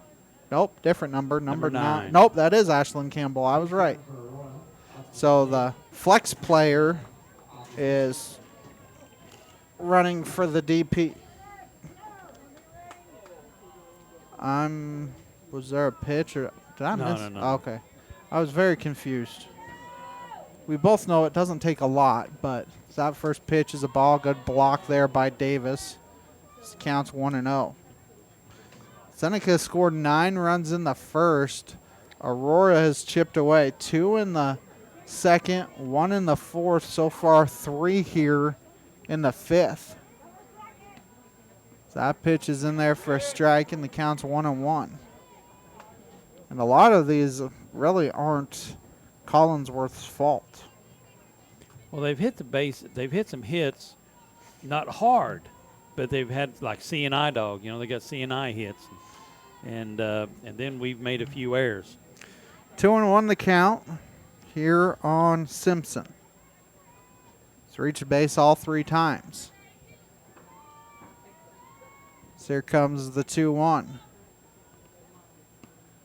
That's fouled back, and the count's 2-2. Newmac Electric, Prater's Pharmacy, ProLube Maintenance Center, Freeman Orthopedics and Sports Medicine, all sponsoring the broadcast. Seneca has had opportunities to pull away and hasn't. The last 2 innings, they stranded 3 in the third and 2 in the fourth. They've been there. We just haven't got the timely hit to get those runs in. The 2-2 pitch is golfed to right. Plattner grabs it. Chance to throw the runner out, and it's bobbled at first. Nice job there by Plattner to grab it, even throw behind the runner. Runner gets back safely, though. I'm telling you what, anytime you can get a fly ball in right field at this time of night, she's dead into the sun. So she made a great play. And I think probably assistant coach Susan Paville probably gets some credit because I'm sure that's where she had her stationed. Because she did not move a muscle. So that first pitch is in there for a strike. Count 0-1 on Brogdon, who's 2 for 3. Campbell Biddlecombe Funeral Home, Big Nickel, Missouri Southern State University, and Prairie Top Chiropractic sponsoring the broadcast. 2 outs in the inning. You think about it. Collinsworth should be out of the inning already as they throw behind the runner. Gets back safely. Counts 0-2.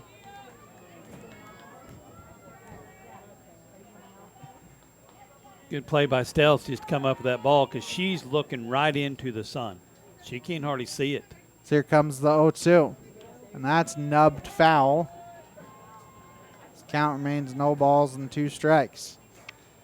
That's one of them protective swings. You just trying to get a piece of it because she was fooled by Collinsworth on the off-speed pitch. I have one more softball broadcast for you before districts. Should be next Monday. Branson comes to town. That's popped foul into the screen. Seneca had a 9-0 lead after 1 and a 10-2 lead after 2. Right now it's 10-6. Roar's just been getting a few runs and 3 runs so far this inning? Correct. And we've had 2 errors? Yeah. And poked to Rhodes at third, who grabs it for the final out of the inning. For Aurora, 3 runs on 2 base hits. There was an error, and they strand 1. 4.5 in the books, 10-6 Seneca here on the KNEO and Seneca Indian Sports Network. The Roper Kia 4-State Sports Report will provide up-to-the-minute scores and highlights from around the 4 states.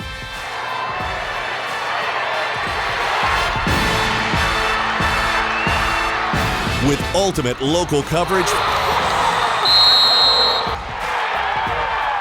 from all your favorite teams. The Roper Kia 4-State Sports Report, weeknights at 6 and 10 p.m.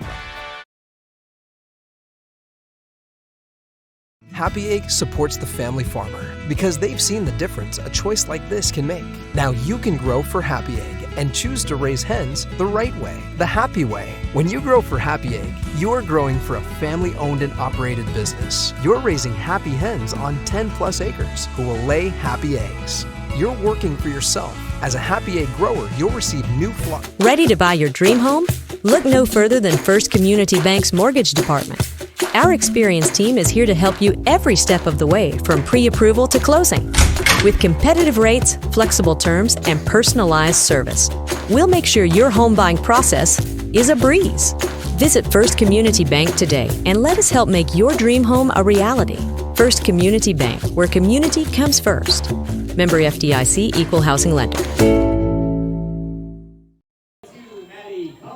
Collinsworth to lead off here in the fifth. Takes a called strikes, counts 0-1. Collinsworth 2 for 3, a single, a double, and she's also grounded out, has 2 RBIs. 9 runs in the first and 1 in the second. We need to answer, Ben. The 1-0-1 is low, so counts 1-1. Abby Williams has really settled things down for Aurora since she's come in. I don't think she's technically given up any runs. No, we've had bases loaded and 2 on and could not get the hit at the right time. The 2-1 pitch is poked down the left field line. It's a fair ball. It's a single to start the inning for Seneca as Callie Rhodes will come to the plate. Rhodes has singled, tripled, and walked. So she only needs a double and a home run for the cycle. And she's very capable of both of them. So leadoff runner is on for Seneca. As here comes the first pitch to her. That's high for a ball. Pretty big secondary lead by Collinsworth over there. But did not go anywhere. So here comes the 1-0. That gets by the catcher, and Collinsworth will be on to second. It took her a moment to realize where the ball was. Well, she's looking right into the sun as well. So sometimes you can't hardly see it. 2-0 the count here on Rhodes, who will be licking her chops. Should be. That ball is poked foul. That was a pretty good pitch to swing at, and it goes in the screen. So it counts 2-1. I have a feeling if you were Callie, you would like that back. Oh, you would love to have that pitch back. She just missed it, and she knows it. 2-1 the count here on Rhodes. Bottom 5 here in Seneca. Seneca sent 13 to the plate in the first. Since then, they've had base runners, just can't score. So pitch is low, so counts 3-1.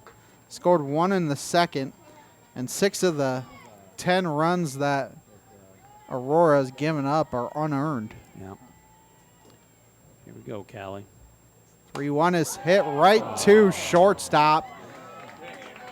And luckily for Seneca, the second baseman wasn't close enough to try and get her out. Shortstop did not have to move a muscle.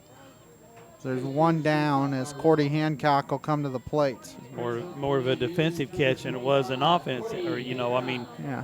Trying not to let it hit you. I mean, it was a hard shot.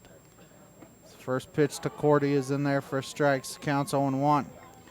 Langford Insurance, Dairy Queen of Seneca, First Community Bank, Cedar Lane Farm and Garden, all sponsoring the broadcast. 0-1 the count here on Hancock. Here comes the 0-1.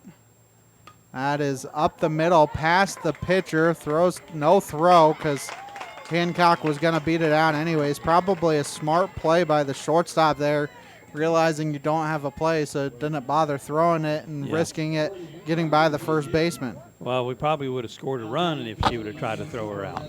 Steltz 2 for 3. She flew out to center her last time. She has 2 doubles and 2 RBIs to her credit. Yeah, she's a welcome back in the lineup here. That ball hit past the shortstop. 1 run will come in and score underneath the shortstop's glove. As Seneca finally gets a hit with a runner in scoring position. They make it 11-6. Let's see if Kaylee Mitchell can hit one. She's been swinging the bat pretty good this year. She's 0 for 3 today. I know, she do, right, Ben? Yes. Got girls in scoring position. She's due. First pitch is hit to second. Throws to first for 1, and that's the second out. It's a 4-3 put out. The fielder's choice has runners at second and third for your granddaughter. Yeah, she got second, third. Let's see if she can hit the top of the softball. She's hit nothing but the bottom of the softball all three bats. She's 2 for 3, though. 2 singles, 2 RBIs, and a foul out. We need a timely hit right here. We got runners in scoring position again. That first pitch is high. So counts 1-0. She ducks out of the way.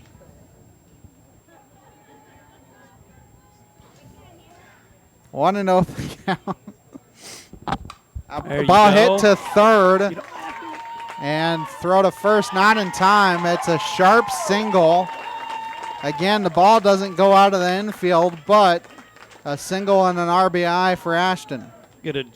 Third baseman did a good job just to knock that down. That was a hard shot. So runners still at first and third for Rayleigh Davis, who's 2 for 3. She lined out to shortstop her last plate appearance. Lined out to short. We need it one more time. Come on, Rayleigh. We got girl third. Get Abby in from third base.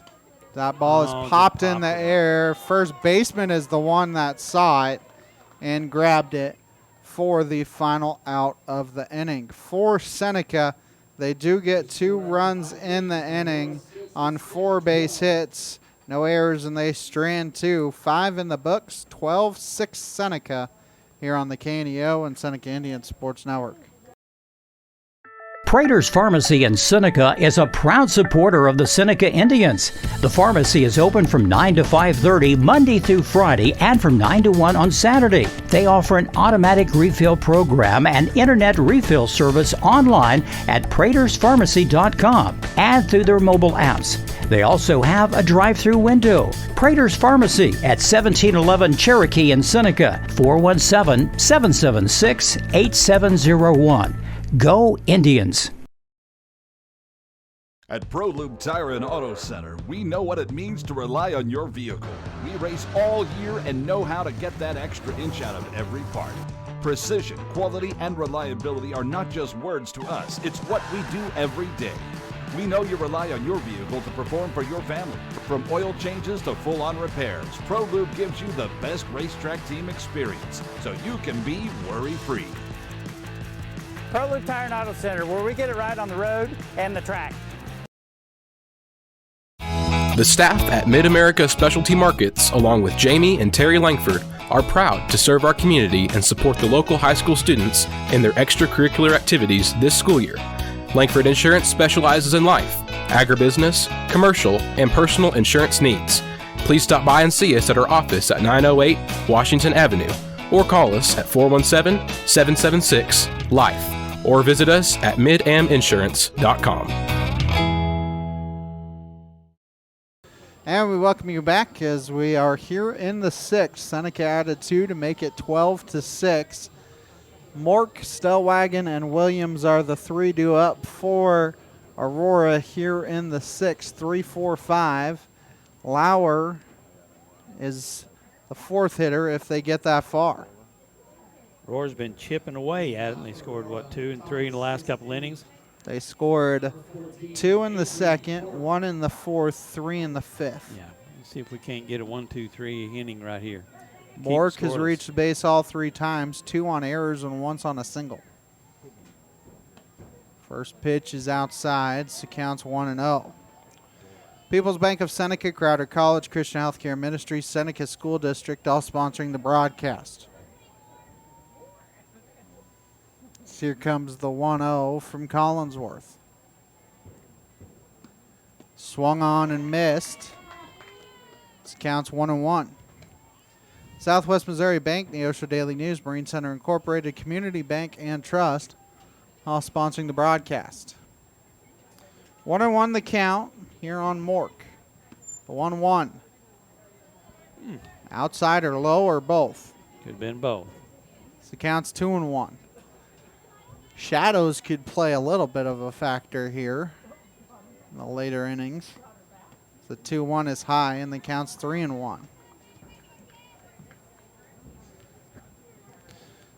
Shadows are starting to creep out towards the home plate area. Yeah, it's tough when you're out there in the field, in the right part of this field. It's tough.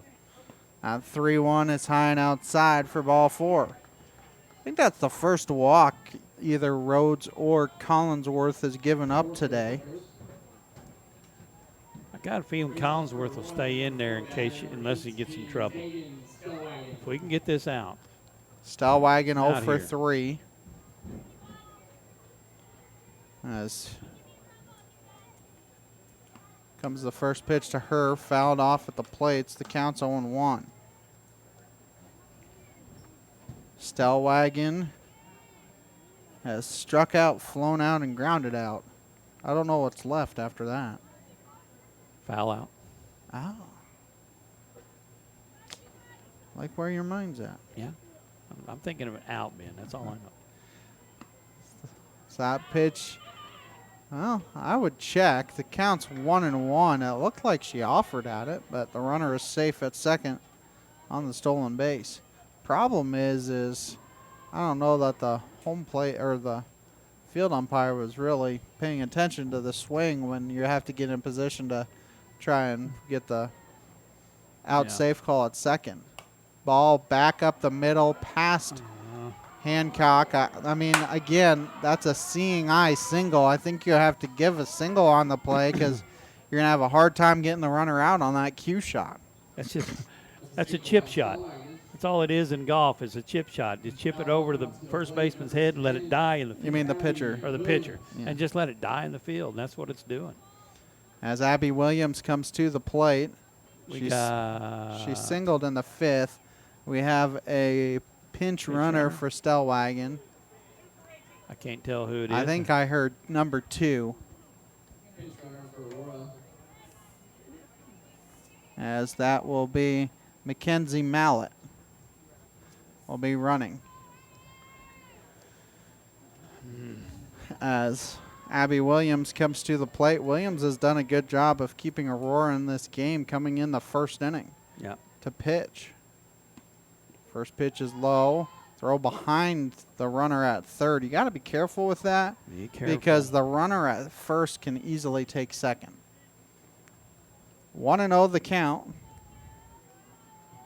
here on Williams. She singled her last time. She's grounded out and been hit by a pitch. That ball is a cue shot foul. Counts 1-1. 4-State Sports Report, Missouri Farm Bureau agent Josh Dotson, Neosho Area Chamber of Commerce, all sponsoring the broadcast.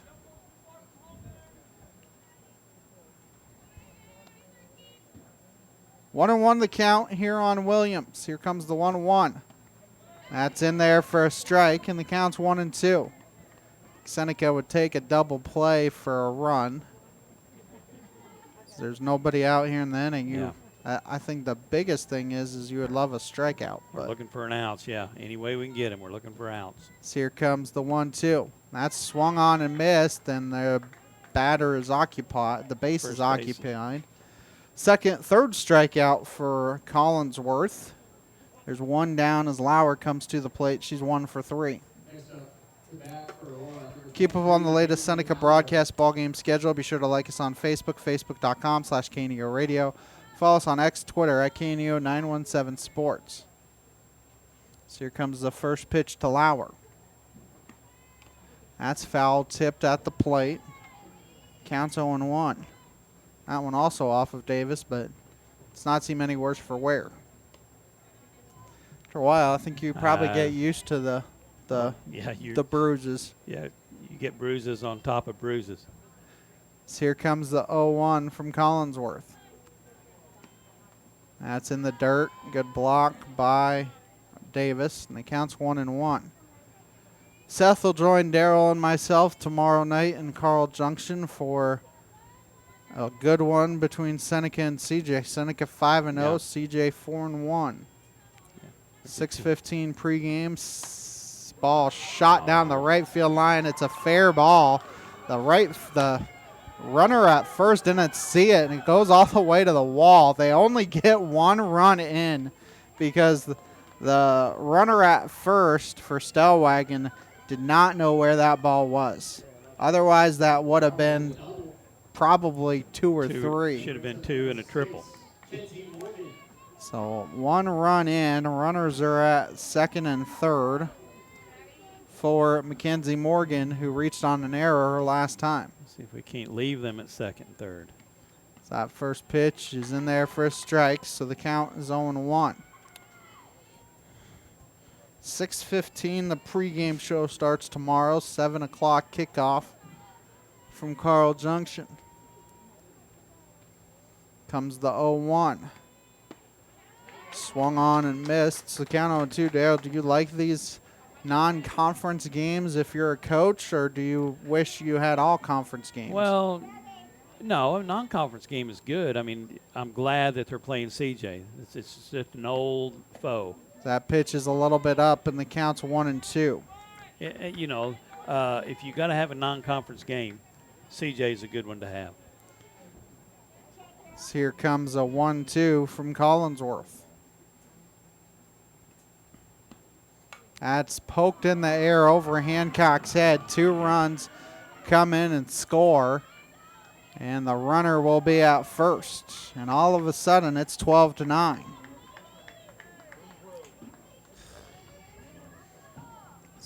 Two runs come in and score. So Lily Marks will come to the plate. Those 2 runs Seneca scored in the 5th are looming pretty large right now. I think Callie Rhodes is getting ready to come back in to pitch. I think we're going to have a pitching change. She's waiting for her mask, and Rhodes will come back in. Take a timeout, come back, reset things here on the KNEO and Seneca Indian Sports Network. A proud backer of the Seneca Indians is Campbell Biddlecombe Funeral Home of Seneca. Located at 1101 Cherokee, they are honored to serve the area with traditional service options, including church and graveside services. They also have prearranged funeral plans. For more information, the phone number for Funeral Director Mike Steele at Campbell Biddlecombe Funeral Home of Seneca is 417-776-2251 or online campbell-biddlecomefh.com. Dairy Queen Grill and Chill in Seneca is the place to go before or after the game. Check out their amazing menu of fan-favorite blizzards like Oreo or cookie dough. Happy hour is daily from 2 to 5 p.m. That means everything you can drink from a straw is half price, excluding premium shakes. Don't forget to grab one of their $7 meal deals or their signature stack burgers and top it off with a Misty Slush. The Dairy Queen Grill and Chill in Seneca, located at 308 Washington, open daily from 10 a.m. to 10 p.m. Proud to support the Seneca Indians. And we welcome you back as Rhodes is back into pitch. As that pitch is low, so counts 1-0. So Collinsworth moves back to left. Lannon moves back to second. Third. No, back to third, and Mitchell back to second. Yeah. 1-0 the count here on Marks. It's in there for a strike throw behind the runner who gets back safely. 1-1 the count here on Marks. If you're Seneca, you want to get Marks and Mariscal out. Leave the top of the order for the 7th. So that's swung on and missed. It almost sounded like maybe she got a little bit of a piece of it. But the umpire didn't give the foul tip sign. So count is 1-2. 1-2. We need an out. We got one. And that hits her. And that has been a problem for Seneca all year long. You get ahead and then you plunk a batter. Walks, errors, and hit by pitch. So Mariscal will come to the plate. She's 0 for 3. She struck out twice. She reached in the 5th, though. Still only 1 out in the inning. 3 runs in so far in this inning. Runners are at first and second. Looking for an out somewhere. That pitch is in there for strikes. It counts 0-1. First base coach is shielding her eyes a little bit now, too. Oh, it's tough. So here comes the 0-1. That's foul tipped at the plate. Count 0-2. Make sure Davis is okay. Hit her forearm. Callie made sure she was okay, and then Rayleigh was just showing her where it was. Yeah, you think you got all that protection on, but it's amazing how much time you can get hit. So here comes the 0-2. That pitch is shot foul. Nice play there by the first base coach. Yeah. No error on the coach on that one. No, on a hot shot, too. You can see how long those shadows are and tough the sun is on that right side. Count remains 0-2 on Mariscal. Comes another 0-2. That's low. Runner going to try and take third and no throw. So the wild pitch allows runners to get to second and third. Chance for 2 runs in the inning. 2 more runs and make it 12-11 with a base hit. All they need is a little hit the gapper. They haven't really hit the ball hard all night. So here comes another 1-2. That hits the inside corner for strike 3. So 2 down now for Simpson. Simpson flew out to Plattner and right or left last time. She is 3 for 4, but she is a hard out to get. Yeah. She's that slap hitter that likes to hit it down the line. I'll be surprised if she don't try to bunt it either. As here comes the first pitch to her. And that is outside. Count 1-0. This is the 8th batter in the inning for Aurora. Seneca sent 13 to the plate in the first. Aurora this is their biggest inning. They've sent 8 so far. 1-0 pitch is in there for a strike. Count 1-1.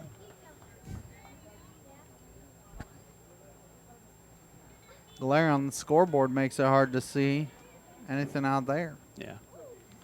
1-1 is slapped foul towards the Seneca bullpen, and the count's 1-2.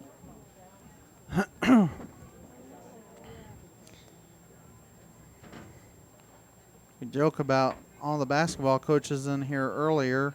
Basketball season will get underway the week of Thanksgiving as Seneca will travel to Neosho. I believe that's the 25th. So that pitch is low and outside, so the count's 2-2. Boys season won't get underway till December 10th. Mustang Classic, and a lot of that has to do with the fact that they think the Seneca boys might make another run, football-wise. That ball is poked down that left field line. Excuse me, swing, and almost got a double out of it. Seneca boys will be under new coach as Court Hardy took his he's at CJ. Yeah, he went to CJ. I was trying to figure out the right word for it, but coaching talents to Carl Junction. Yeah. They're spending 2 years here as that pitch is high and tight and the count's full at 3-2.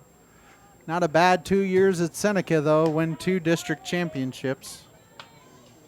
You had to figure with that a bigger school would come calling at some point. Yeah, and he's had some good talent here at Seneca as well. So here comes the 3-2 pitch. That's poked foul down that left field line. Bounds off the top of the bullpen fence and back into play. Count remains full. She's hard to strike out. Another full count pitch coming to Simpson. First base is open. I thought you really want to walk her. Brogdon is on deck. She's 2 for 4. Back up the middle and through for a single. 1 run will come in and score. It was so sharply hit that they hold the runner at third. All of a sudden, it's 12-10. That wild pitch play is huge because that wild pitch isn't there. You may not have anybody score. Yeah. As Brogdon comes to the plate, she's 2 for 4. Well, if you had a high-scoring game on your bingo card, nice stop there by Davis. This counts 1-0. Was taking second without a throw is Simpson. But if you had on your bingo card 22 runs and we're not through the 6th, I think you're a winner today. So that pitch is low for a ball, and the count's 2-0. Mork's on deck. She started the inning with a walk. She's reached base all 4 times. She has singled, reached base twice on 2 errors, and a base on ball. Pitch is inside. They're going to send the runner home and in safely. It got stuck in the ankle of the runner coming in to score. Just handed it to Callie at that point. All of a sudden, it's a 1-run game, and the tying run is sitting at third base. I think the count's 3-0, too. Can't see the scoreboard, but I think it's 3-0. I don't remember if that was a 2-0 pitch or a 1-0 pitch. The runner coming in distracted me. I think. That's what they have out there, I believe, is 2-0. May not be right. We'll find out here maybe. Price said that it was 2-0, so. Yeah. Tying run is at third base now. We can't get that out. Sometimes that third out is hard to get, Ben. 3-0 the count. Seneca will have 9-1-2 in their half of the 6th. So that pitch is in there for a strike. I was right. It was 3-0. He just gave the 3-1 signal. Yeah. So I was right. The scoreboard was wrong. I always got to point out when I'm right. Is that correct, Ben? The 3-1 is low for ball 4, not far enough away for the runner at third to do anything. And Mork will come to the plate for the second time this inning as Aurora bats around in this inning. Now to bat number 14, Avery Mork.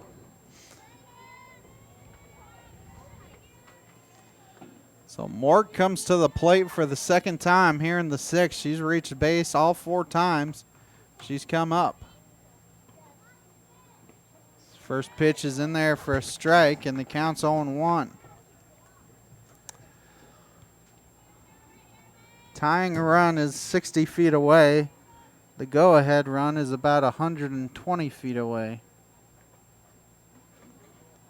Pitch is in the dirt, and it gets by Davis. Wild pitch allows the go-ahead run to get to second, and the tying run to come in and score. And that hit Rhodes on the comeback. My head was down. I did not see what happened there. But well, she threw it. Rayleigh just threw it back to Callie Rhodes, but I mean right into the sun, and it just missed her glove and actually hit her in the face mask. So we're tied at 12. Go ahead run is at second, and I think the count is 1-1. As this Seneca scored 9 in the first. 6 runs here in the 6th for Aurora and still counting. Yeah, they're not done yet. We can't get that third out.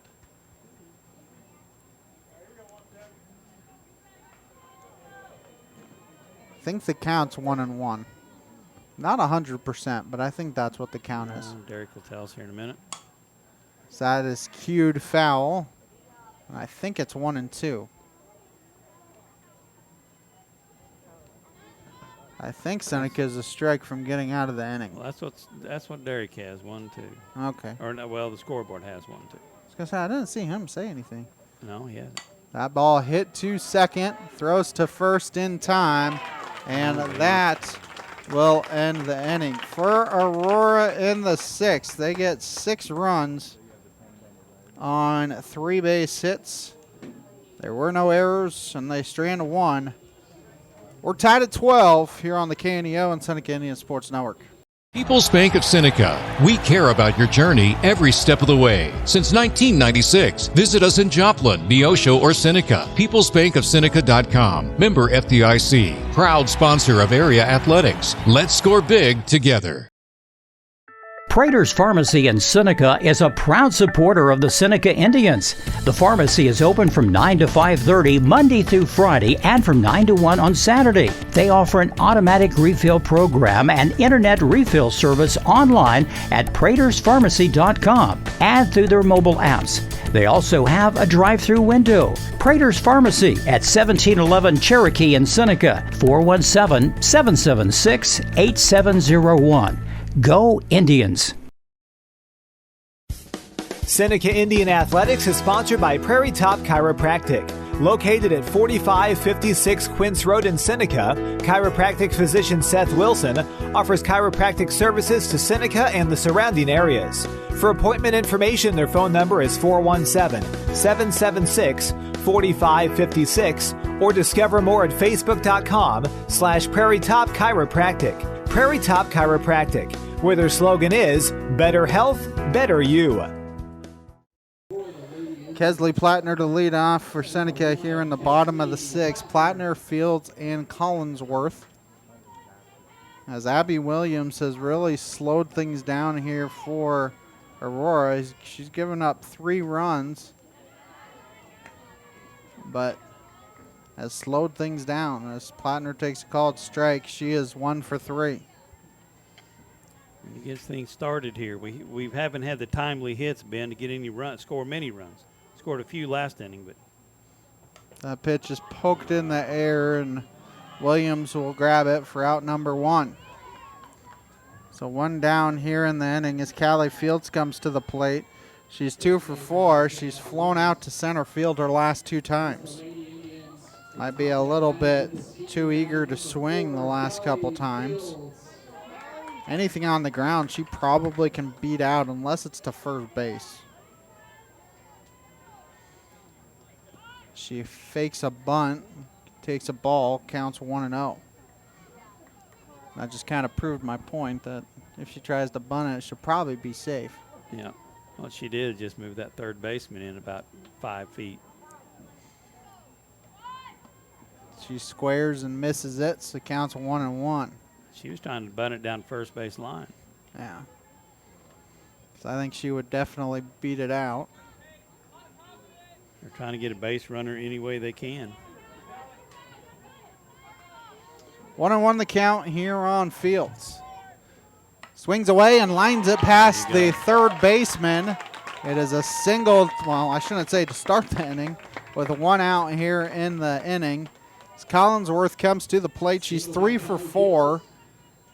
She grounded out to start her game, and she's doubled, singled, and singled since then. Well, that's the deal about turning around and bunting like Callie Fields did. What she did, she moved that third baseman in about 5-10 feet, and then she just rips it by her, and the third baseman don't have a chance to react. She may be off. And they're going to try and bunt her over, throw to first in time.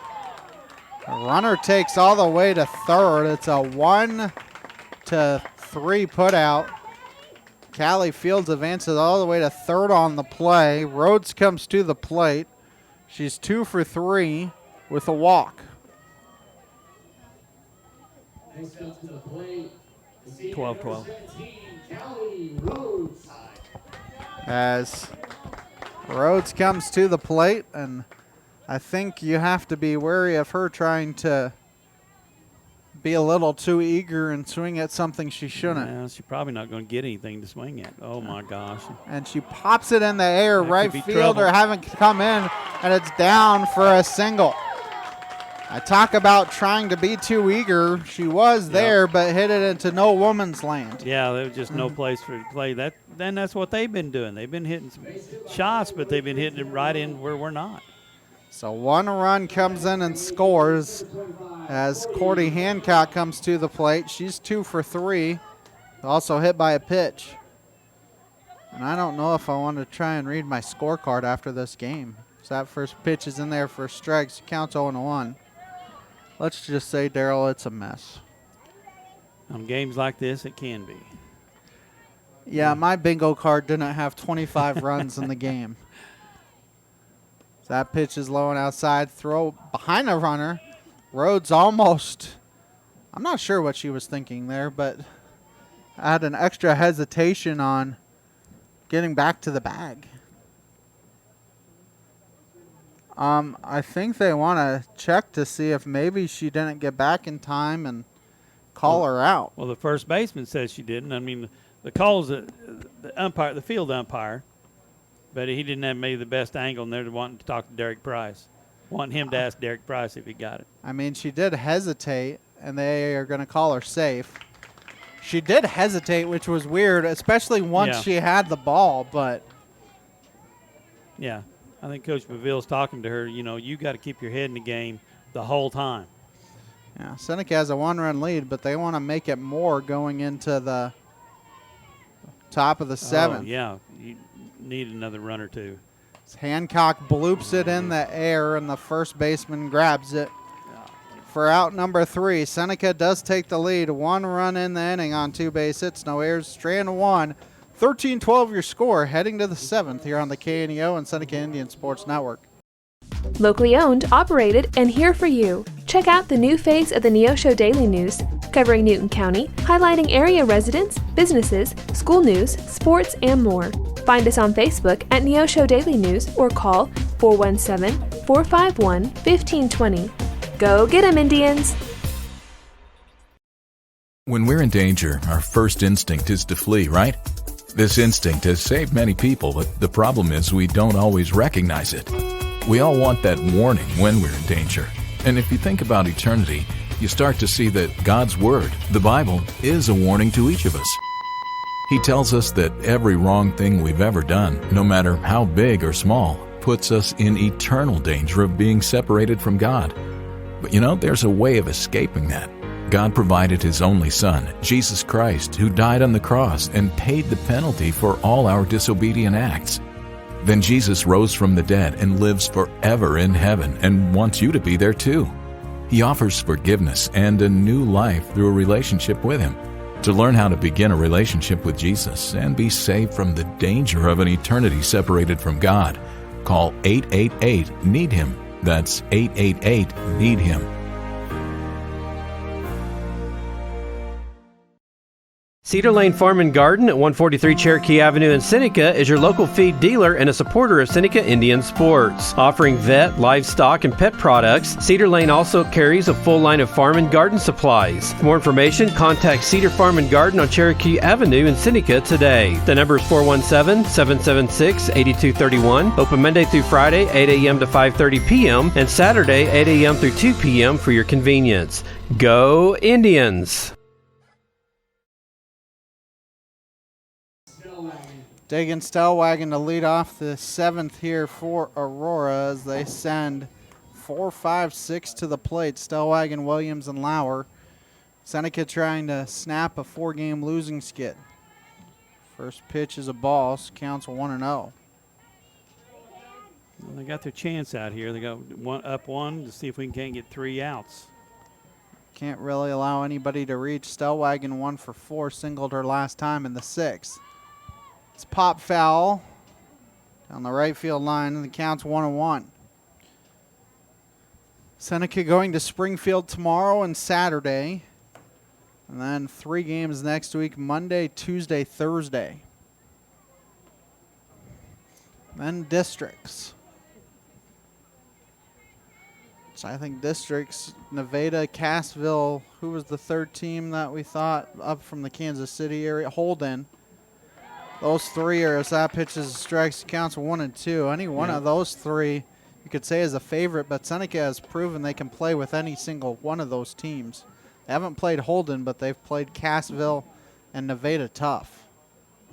1-2, back to Rhodes. Throws to first in time, and there's 1 down. As Abby Williams comes to the plate. She is 1 for 3. She's also been hit by a pitch. So Seneca has proven they can beat anybody. They've obviously lost to those teams too, but they've proven they can play with them and have an opportunity at winning. If you play solid in the field, they've got a chance. The first pitch to Williams is high, so counts 1-0.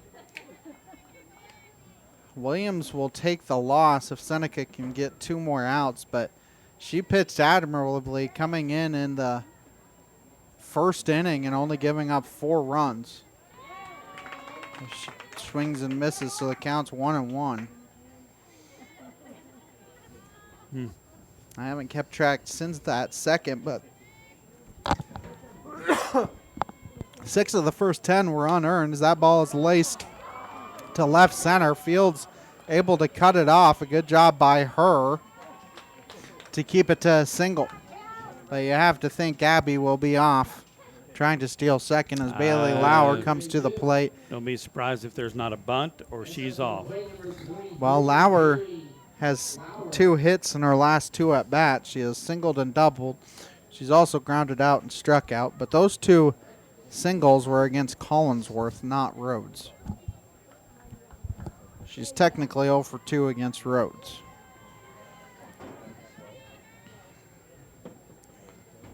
So here comes the first pitch. She does square, she does bunt it, and it's a foul ball. It counts 0-1. That's hard play for the home plate umpire to see if it was fair, but yeah, it's got to be the front half of the plate for it to be fair, and it definitely looked like Davis grabbed it in the back half. And it's obviously the home plate umpire's call, too. I mean, the field umpire can try and help him, but as that pitch gets by Davis, and the tying run will go to second on the wild pitch. It counts 1-1. At this point, now that you have the runner in scoring position, do you take the bunt off? Oh, absolutely. I mean, that's the only reason you were going to give up an out, is to get her to second base.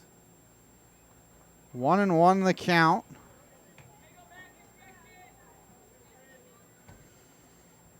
So here comes the 1-1. That's high and outside, and the count's 2-1. Don't really want to let the go-ahead run come to the plate. Yeah, you need to throw strikes and make them earn it, if anything. Getting to the bottom part of the lineup here for Aurora as well. 2-1 pitch is hit to Rhodes. Fields it on a hop, throws, and a good job by Stelz of staying on the bag. She had to move from the white bag to the orange bag, but it's still an out. There's your opportunity to get this 1 out. There's 2 outs. Runner at third for Mackenzie Morgan. Morgan has reached base 3 of the 4 times. She's 2 for 4. Rayleigh Davis has got to be a backstop back there. She's got to be a wall. That first pitch is in there for a strike. So the count is 0-1. If for some reason the game gets tied up, Seneca would have 5, 6, 7 in their half of the 7th. Aurora finds a way to get that run across. So here comes the 0-1. That's nubbed foul. And Aurora's down to their final strike. 0-2 the count. A game that has lasted so far 2 hours and 5 minutes. She the one, Ben, that fouled them off last time at the plate? Kept fouling them off? No. Okay. She had a 1-2 count on her and singled. Okay. She's got an 0-2 count right now. The previous time she had a 2-2 count where she fouled 1 off. Okay. Let's get this. So 0-2 is nubbed foul.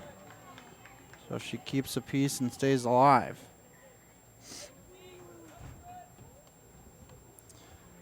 Seneca will honor their 5 seniors once this game is over, whenever that is.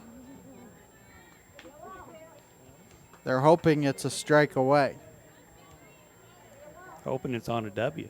It's a strike, 1 strike away.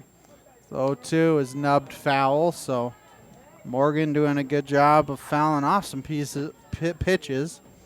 And Daryl, you may have said something by accident, saying, is she the one that fouled off these pitches and now she's fouled off 2? Sometimes that third strike and that third out is hard to get. Good old announcer's jinx. Yeah. Seth gets us with that all the time. Oh, yeah. Another 0-2, and that just misses the outside corner. Allie and Susan both thought it was a strike, but they were like, yeah, I think it was outside. Well, the batter thought it was, too, because she had to look back here to make sure that she knew it was close. 1-2 the count. That's not a bad place to miss on an 0-2 count. No, it was a good pitch. 1-2, and that one is just outside. And the count's 2-2. That one looked pretty good, too, but I think Rayleigh's saying that was outside. Daryl, what do you always say about a 2-2 count? Yeah, well, I mean, you don't want to go 3-2, so she's probably licking her chops thinking it's coming at her. 2-2 is blooped foul. Morgan has fouled off 3 pitches. We'll see an 8th pitch of that bat. Seneca just looking for a strike. I'm ready for her to bloop something in play that we can get her out. Or a strikeout. I'd take a strikeout. Strikeout, either one. Need an out. Here comes a 2-2. Swung on and missed for strike 3. And that will end the ball game. Aurora, no runs in the inning, 1 base hit, no errors, and they strand the tying run at third base. Aurora falls to 2-21 overall, 0-8 in Big 8 play. Seneca picks up their third Big 8 win, improved to 3-5 and 6-17 overall. We will take a quick timeout, come back, and wrap it up with the post-game show, sponsored by Crowder College and the Seneca School District here on the KNEO and Seneca Indian Sports Network. The Seneca R7 School District is proud to support the student athletes and coaches competing in this game. High school activities help students learn life values such as hard work, dedication, and teamwork. The Seneca R7 School District is honored to serve such a great community and wants to thank all the Indian fans for their great support. The Seneca R7 School District. Tradition, pride, class. Crowder College, your future, our focus. At Crowder College, we have 6 convenient locations in Southwest Missouri and online programs to fit your needs. Flexible scheduling provides a pathway to a career or the opportunity to transfer to a 4-year university in a variety of programs. Cheer for the Rough Riders at athletic events. Use the Missouri A+ Scholarship Program for free tuition and common fees. At Crowder College, your future is our focus. Apply today at crowder.edu. A pastor friend in Chicago taught me one difference between religion and a personal relationship with God is the way they're spelled. That's right. Religion is spelled D-O, he said. Because in every religion in the world, you've got to do this or do that in order to please God. Christianity, however, is spelled D-O-N-E. Because when Jesus Christ was stretched out on that cross for you and me, his last words continued to echo through the pages of time. It is finished. Finished, done, completed. You see, that's what Christianity is all about. And that's what God's love is about. Do you want a personal relationship with Jesus Christ? Then call us today at 1-888-NEED-HIM. That's 1-888-NEED-HIM.